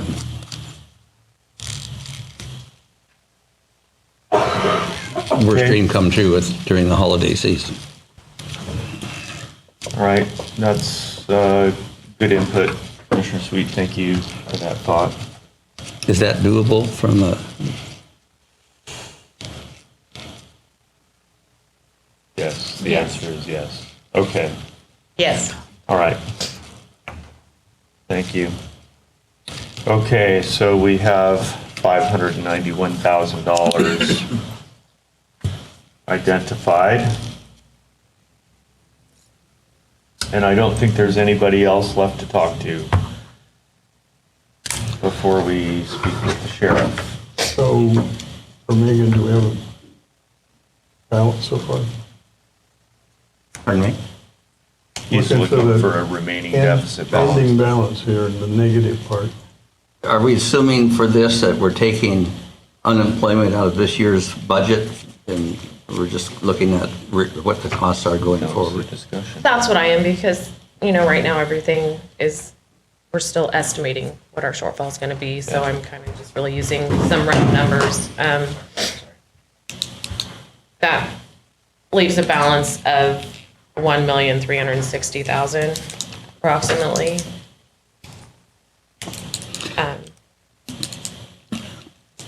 Could we make a motion here and then have a restroom break? Yeah, All right. You're thinking we should move on the decisions that we've already discussed here and then handle the sheriff separately rather than just do them all at once? Well, we don't know what I'm suggesting we deal today with the reduction in manning that would result from closing down the second pod. And then these discussions that we just finished, that all those people would be given notice that their employment would terminate at the end of the year, but they would not be expected to come in, but they would be paid through the month of January. Mm-hmm. Yeah. Pardon me? Yeah. I'm sorry, was that everyone? Everyone. Laid off, not just the pod? Not just the pod, that would be, all the cuts that we're making as of today they quit coming to work at the end of the year, but they would be paid through the month of January. Yeah, we can, I'm amenable to entertaining that motion, Commissioner. And this would override the motion that we made regarding your pod, that they would be employed through the end of January.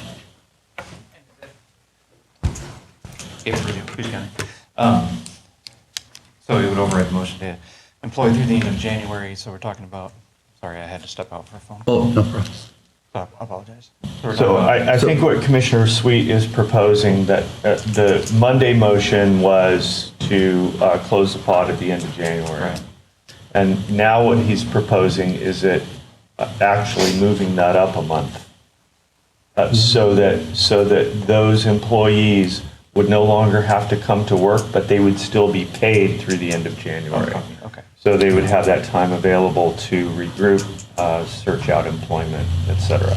Copy that. And the same would be true for the cuts we made today.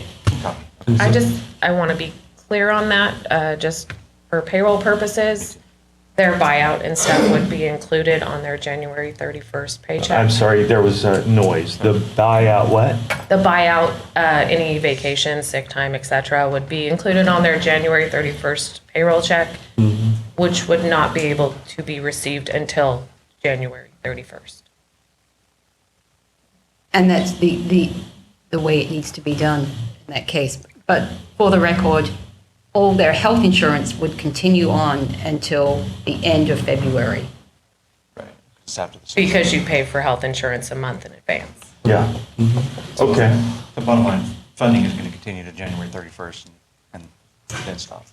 Right. Okay, copy. That's right. That sounds great.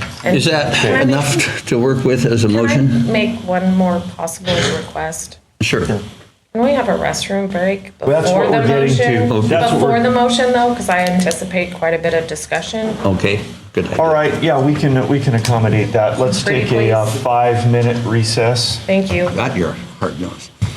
Okay. Only 5?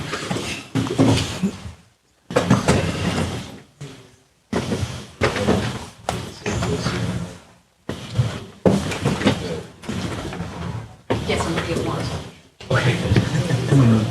Mr. DA keeps going after it, cut its office. Screw him.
They don't. Yeah. Break up. This is around. They need you to sign. These will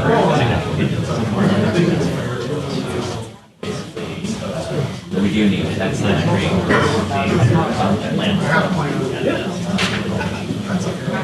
Oh, okay. Yeah. The order then authorize you to sign all of the other closing documents. Oh, authorize you to sign this, so it doesn't need to be able to sign.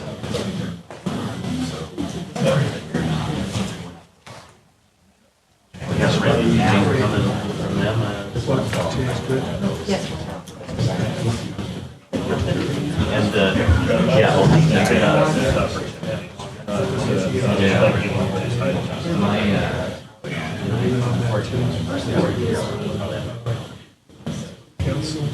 with OSU, and they're going to want some sort of work.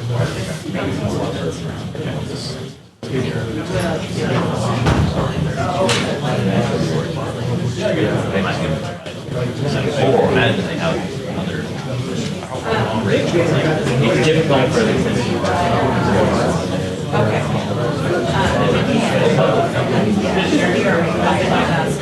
But so unfortunately, we don't have to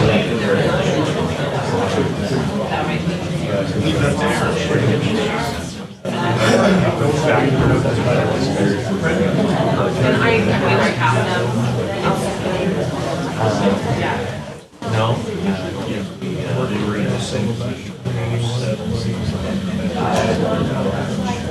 Yeah, they chose that. So, I mean, this is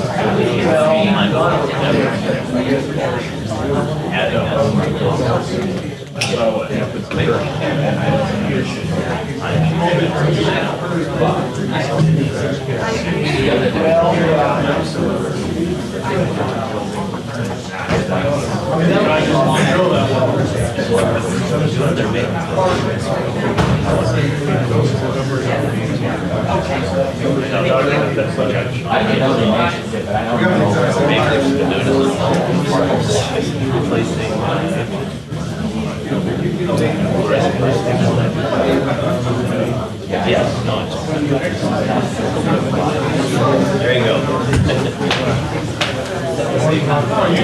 Yeah, I just, I want to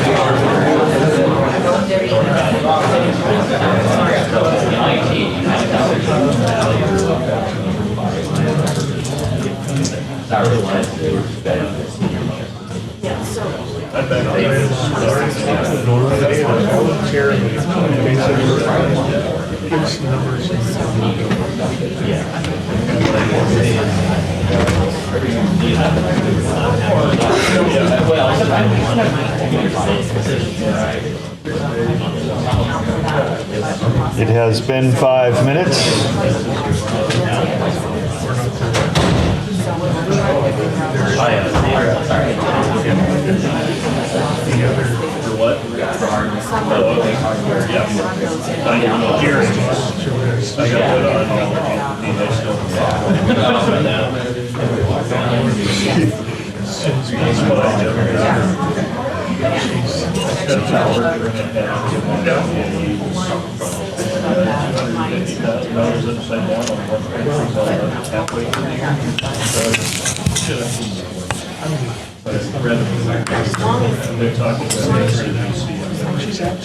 So it's this afternoon.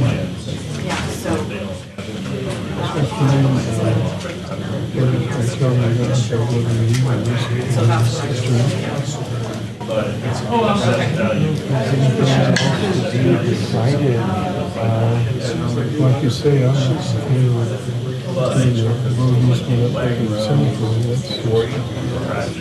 yeah, can we just handle that? So we don't want to do with it? Items, so it's not hanging out to really. I think we could do that as a motion and basically a ruling on that part of it. There is. I wonder if we were to yes, I told him to do that. Instead of running over people's private property, because apparently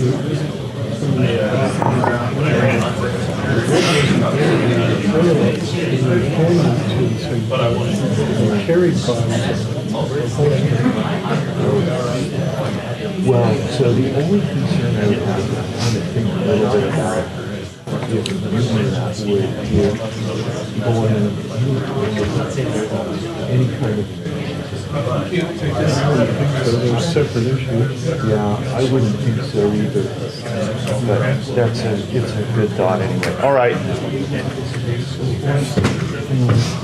Yeah, we got it. 5 minutes goes by fast.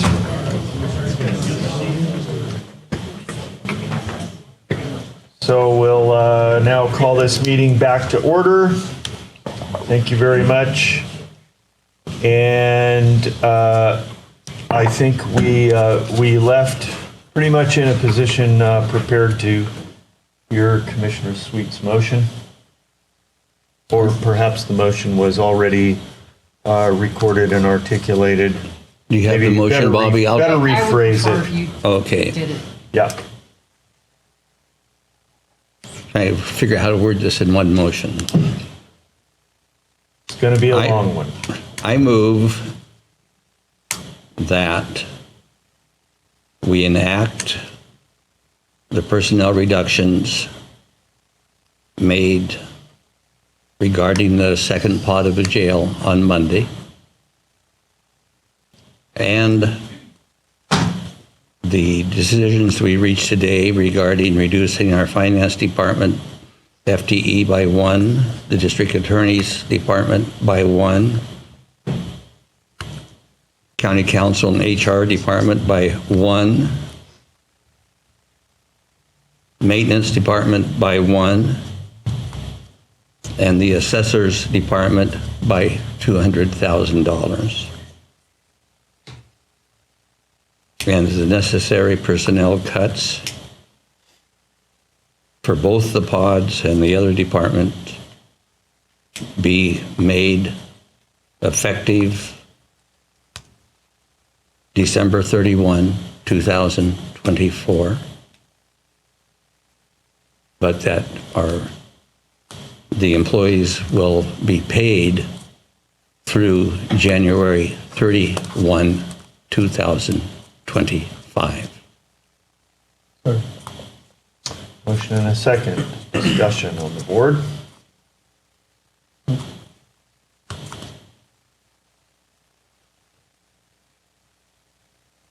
Discussion in the room. Seeing none. All in favor? Aye. Aye. Can I say something? Yeah. Yeah. I just want to thank you for making a decision. This has been hard for all of us. It's not fun for us either, in case you want to know. I was thinking about saying this, and then I didn't, and then I was thinking about it, and then I didn't. Sorry. Oh, I'm off. Okay, thank you. So I thought about this multiple times about saying this today. But in my 16 years of being here, besides all the other years of the other 30 years, Monday and today are the worst 2 days I've had for a long, long, long time in the entirety of being commissioner. These are the worst. We've put this off and put this off, and I consider law enforcement to be like family.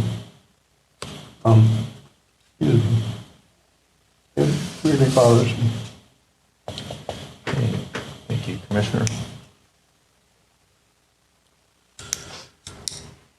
Okay. I have one more thing I'd like to bring up. Please. May I?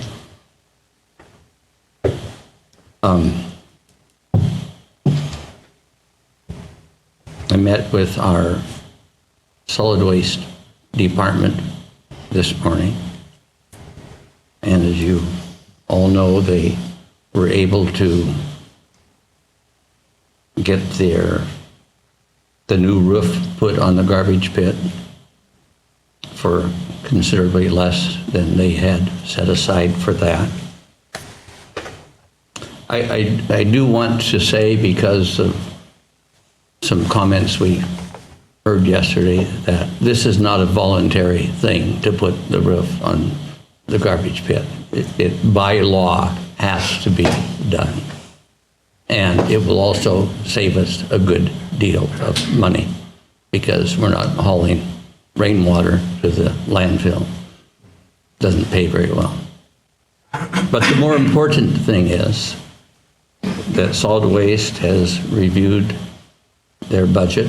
They left enough in it for some unexpected additional expenses for the roof. And they feel that they can contribute $400,000 this year and another $300,000 pretty much ongoing with now that they've saved and enough money to get this roof done.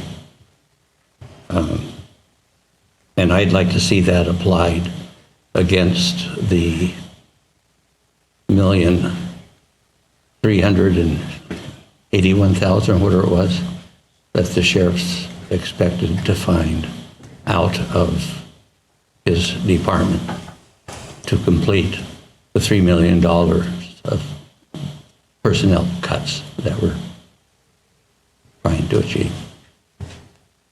Now, Megan, you have to weigh in on this. You just can't unilaterally up and do this. So I just wanted some clarification on this year versus next year. So mainly we're discussing next fiscal year's budget. Are they giving us $400,000 for our current fiscal year that we're in? They have $400,000 for this current fiscal year, so that the sheriff doesn't have to cut as deeply as we thought a few minutes ago. And they can't make guarantees, but they're anticipating that another $300,000, because that's about what their surplus is each year, will be available for next year's budget. It hasn't been of late because they've been saving to build their roof. So, Megan, you're thinking that's 700? It could be whatever you want it to be. We could do 400,000 this fiscal year.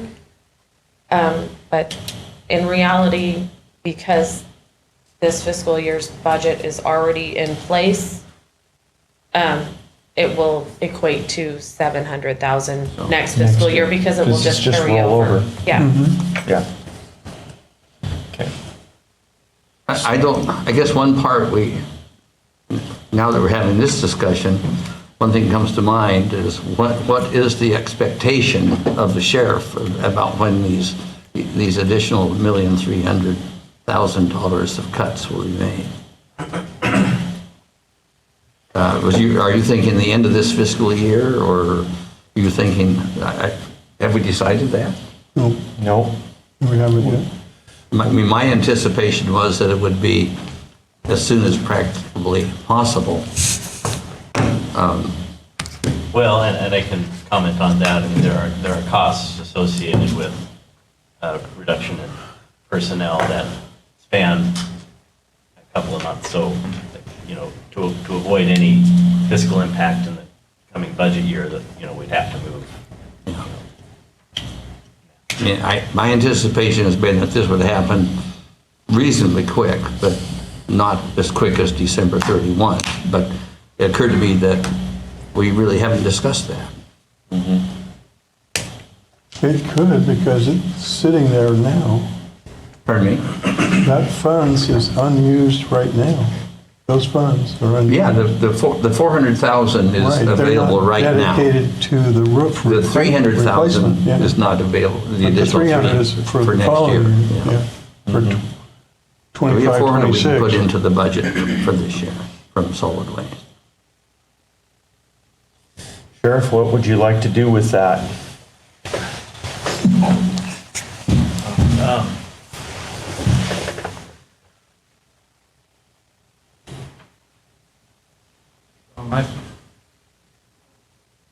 My primary goal at this point is, of course, to save jobs and save services for the community. I'm sorry, let's see. You gotta get that a little closer. Sorry, dropped it. Of course, my primary concern has been to save jobs and save services for the community. Yeah. That 400,000 that's in there now, and I really hesitate to do this, but it's been brought up so much that one-time shots won't be there in the future. That 400 kind of seems like that. That's not right. Okay. We have 400, we're comfortable saying that next year there'll be 300. So this is sustainable revenue. We just got a little extra in the checking account at solid waste right now. So they're willing to say, we can do 400 now, but you can rest assured that there's going to be 300 available for next year too. But if we use 7 right now, go ahead, sorry. So, yeah, kind of what we're talking about is this fiscal year is already budgeted for the entire fiscal year as it sits. We're discussing layoffs now to lessen the blow on the following fiscal year. So if you plug in $400,000 now into this fiscal year, that is already budgeted and funded, it will essentially just roll over to next fiscal year and turn into $700,000. I see. And so that is Gabe's point. Okay. That he would like to, Oh, I don't want to speak for you, but. I mean, I'd love to use it all. My concern is that in fiscal year '26, we'd be $400,000 short. Exactly. Yeah. If you allocated it for that, that's true. That's right. Yeah. And you could look at that as,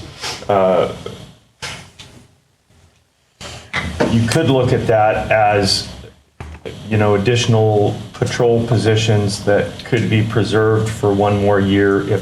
If I were a patrol deputy and I had a choice between being laid off next month or having a one-year window to continue working, I would keep working the year.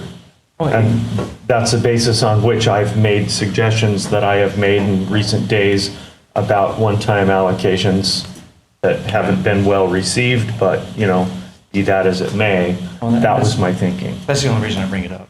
It hasn't been well received. However, if I can use it, I will absolutely, so my understanding is with the jail pod, we're at 1,050,000. But with the cuts made today based on a 3 million, we need to come up with about 2.4. If we put the 700 towards that, that would be 1.7 still coming to me. So another $700,000 is what I'd have to go through and find. That's accurate? I mean, yes, what I'd like to do with it, I'd love to use it. I'd love to help shore up that shortfall that's coming to me. I think as far as I'm concerned, and I appreciate input from there, $400,000 could be transferred out of solid waste right now to wherever you want. And then there's going to be another $300,000 available next year and hopefully the year after that. And whatever portion of that initial 700,000 lump and the continuing 300 that you wanted to continue to just carry forward, you could do that too, as a plan, and only use a portion of it. So if you took the initial 700 and you started spending 400 of it for personnel, with the additional inputs of the 300, it'd take you basically an additional 4 years to reach zero on that pay down, right? So, except he doesn't get to keep it; it goes back into the. Yeah, so that was my next thing. Well, it would is be the way general fund revenue works, it all goes back into the pot at the end of the fiscal year. So the board would need to take some sort of action to earmark that specific transfer. yeah, right. Okay. Chris, Tom? It's a little untraditional on the comments structure here, but they come as they come. Please. Chris Castleman from Coos County, and I hope I'm not wasting your time, and I understand the gravity of all this, but Monday I proposed the donation initiative. I was asking for a $1.2 million match. That $300,000 from solid waste is a quarter of that number. If we make some compromise here, okay, we just gave up the pot. So half of that money was to save the jail. If that's off the table, okay, I don't agree with that, but it's off the table. If we're looking to save patrol deputies, why don't we reconsider my idea? And then I don't need the 1.2 match, I need 600,000 match. And we just got half of it from solid waste. Like, can we make a deal here? Can we do something like pour What if you gasoline just in took my this as a engine? match? Let me just, real quick, pour some gasoline in my engine and allow my process to work and see what I can do and raise some funds with this idea.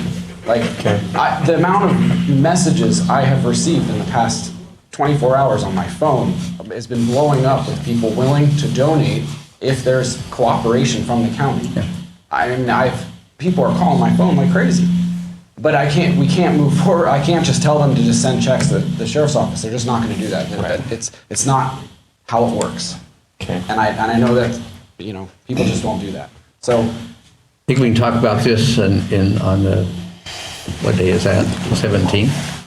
Where we're going to discuss that. Here's a match. The order of operations, I feel like you're going down a road that we can't come back from. Well, and I'm running out of time and energy to put into that idea, and we can't keep all these people at bay for 2 more weeks. I don't know. I care about Coos County. Yeah. This is not right. Thank you, Chris. So, Mr. Chair, just had a discussion with our county parks director.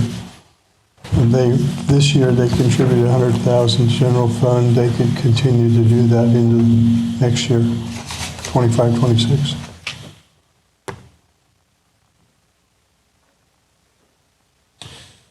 Thank you for that, Commissioner Main.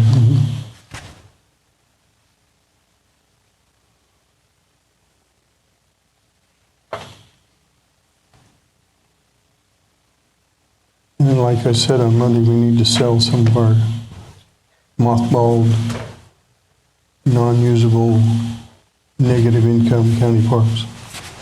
We've only got about 30 or 40 of them. We could use that money too. Yeah, that's right.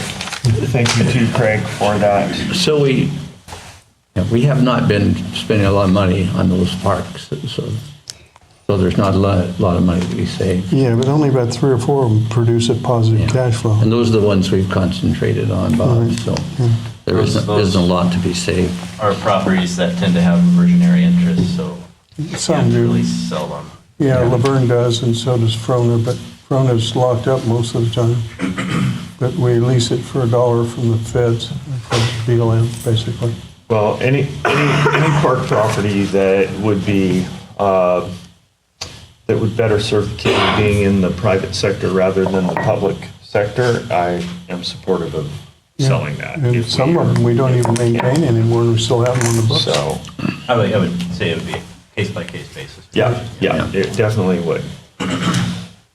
All right. So, Sheriff? Sorry. You're fine, yes.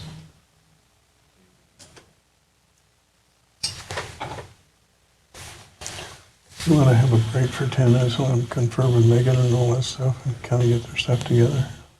Instead of being waiting on Would us. you like to have that? Yeah, please. 10 minutes? Please. All right, let's give the sheriff and his staff and the treasurer 10 minutes.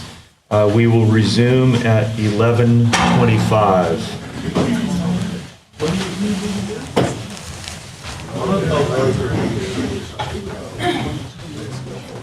You want to talk for a second? Let me get through this first. Okay, well, yeah. Here's a thought. You guys know where I'm coming from? I know where you're coming from. I don't want to go backwards. I'm just saying, you got $400,000 to work with.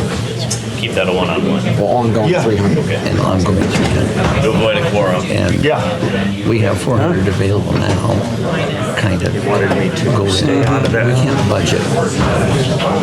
So we can't budget $400,000 of donations because we don't know if they'll come in. But we can budget this. And then you get the donations and then they're in the bank for the next. So you're already doing it, right? You've got 700,000 for the talking about, right? 400,000 for this fiscal year and 300 for the next. So for the next calendar year, that's about 700,000. That's what I need. I know. And it's really just marketing because you're already doing it anyway. And let me run with it as a campaign. So we call it a match. So that's money. We call it a match. Yeah. And you go get the money. I have people ready to. Yeah, okay. We're going to talk about that. I get $10,000. We're going to talk about that. It's not on the agenda. We're going to talk about it next week. You gotta wait. We have processes, unfortunately. You gotta get Bobby and Rod in on it. Yeah, but he doesn't know. I don't know if he's in for this. Use this It's about perception. And if it gets in the news today that you guys made this decision, like the news that's going to come out of this meeting is that you guys are cutting law enforcement. And if you do that, that makes sense to come back in 2 weeks and But say, we're not gonna redo the pod. What we're gonna redo this money is we're gonna have to cut this deeply in the other. No, I understand. Yeah. This doesn't save the jail pod. I totally get that. Let's just.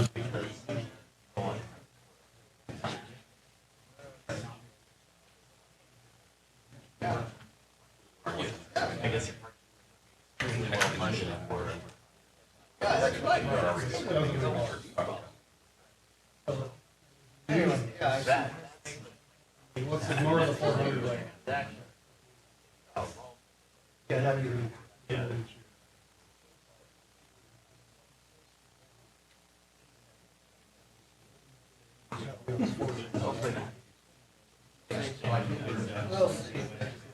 All right, thanks.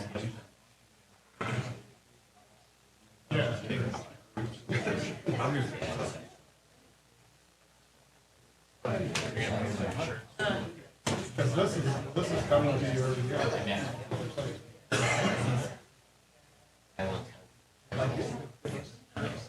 You'll bump. We'll lose.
At this point, it has to be by some more insurance. That's all we're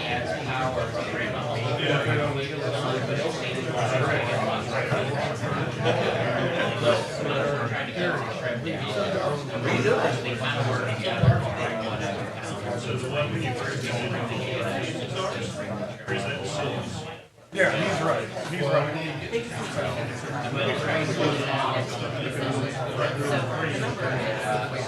Yeah, that's the one I was.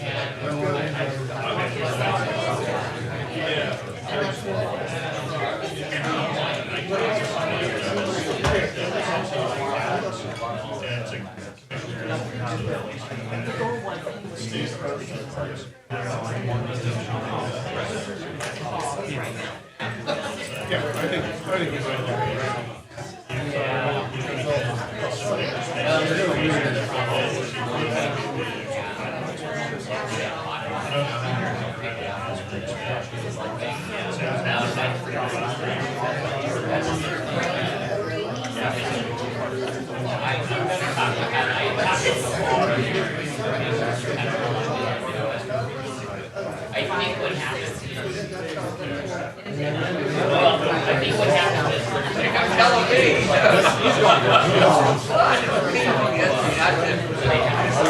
going.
All three of you are muted.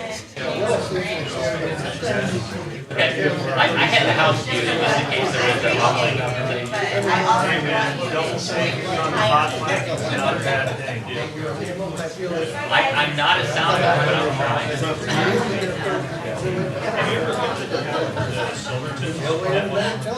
I'll put a lapel mic on you, just remember when you go to the restroom, it's muted. I saw some videos when I was building this system.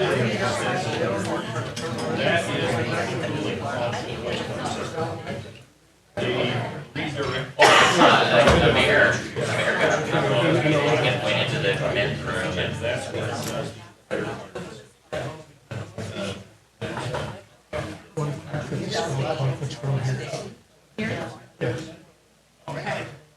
That's what.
Came back in the back.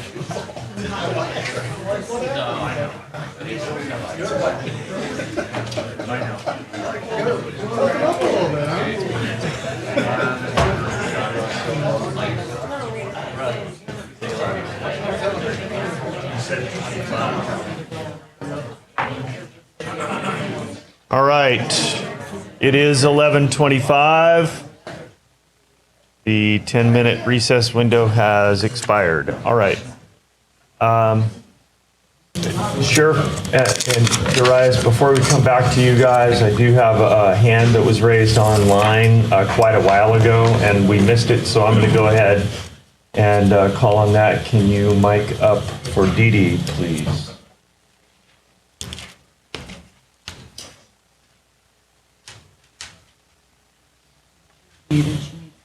Need to unmute Dee Dee. I just wanted to make sure you had seen Hold on, my I'm hearing email. something very faint. Hold on. It wasn't coming over the house. We have, sorry, we have a. We have an online. Okay. Sorry, that was muted. Okay, all right. Go again, Dee Dee? I just wanted to make sure you had seen Mike Mann's comment about the insurance. He put in something there that you guys would need to consider. Yeah, so the comment is not available to the room, but I'm looking at it, and I think you're saying that the money from solid waste could go as an offset to unemployment costs. Or you don't have access to that, Counselor? I don't. Okay. No, so sorry. When I raised my hand, it was because Mike Mann said that you would need to consider the fact that the health insurance, they have to be compensated for hours worked or they lose their health insurance. That comment was at 10:57. All right, so the point is that, I'll get it to you. is there a workaround for that? How are we gonna do this? I distracted Megan, I'm sorry. I assume Mike Mann is referring to the month that they're sitting. It would be good to get to a microphone, probably. I'm sorry, thank you, Caroline. Yeah. Dee Dee, are you still online? Yes, I am. Is he referring to the 1 month of January when employees would be laid off but would be still on the payroll? Yes, that's when his comment came up. All right. So a way It's still be paid. Yeah, And so it would still be paid hours count towards that. It's only if you're unpaid. So since you were being paid through the month of January, you would still be covered because you're essentially on paid leave. Right, okay, good, there you go. Paid leave, that settles it. Okay. Whether you're there or not, you're still paid. Yes, and the 40 hours rule comes into play when you're on unpaid leave. All right. Okay, very good. So, Always like it when an issue becomes a non-issue. Mr. Chair, I asked Megan what we're down to now. 560,000. Okay. So, Mr. Chair, if I may, I would recommend or make a motion that the 560 be left up to the sheriff to find out where he can cut. Okay, and do you have in your motion a concept of when we would finalize that decision?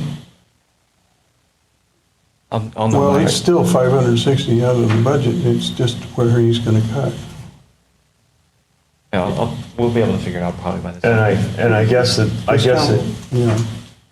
that cut refinement wouldn't necessarily require any board action. It would be purely internal in your department. He just does it. We just say, here's what you gotta meet, and that's it. Okay. Copy. All right. You have a second on that motion? Second. Motion and a second. Any discussion on the board regarding the motion? Any discussion in the room regarding the motion? I see none. All in favor? Aye. Aye. Got it. Thank you, Okay. Tim. Thank you. Thank you. Thanks, solid Sheriff. waste. Thank you, It's Captain. definitely unfortunate, but it's a reflection of the times. Yes, indeed. All right.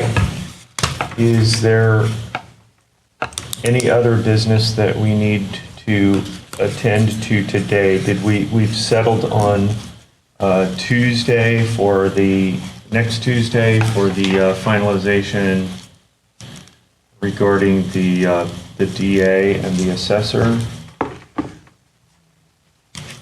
I don't think we need that. Yeah, because I think the motion just classified how many positions. So either way, we'll get close Yeah. to the number. And Okay. yeah. I've spoken with Steve and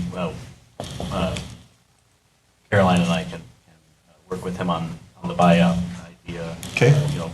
What those agreements might. All right. Okay, so that meeting is not necessary, and that's always a good thing. All right, is there any other business for the good of the order today. All right. Thank you all for your participation in this grievous exercise, and I hope that everybody here has a blessed day despite this, and we are adjourned. Thank you.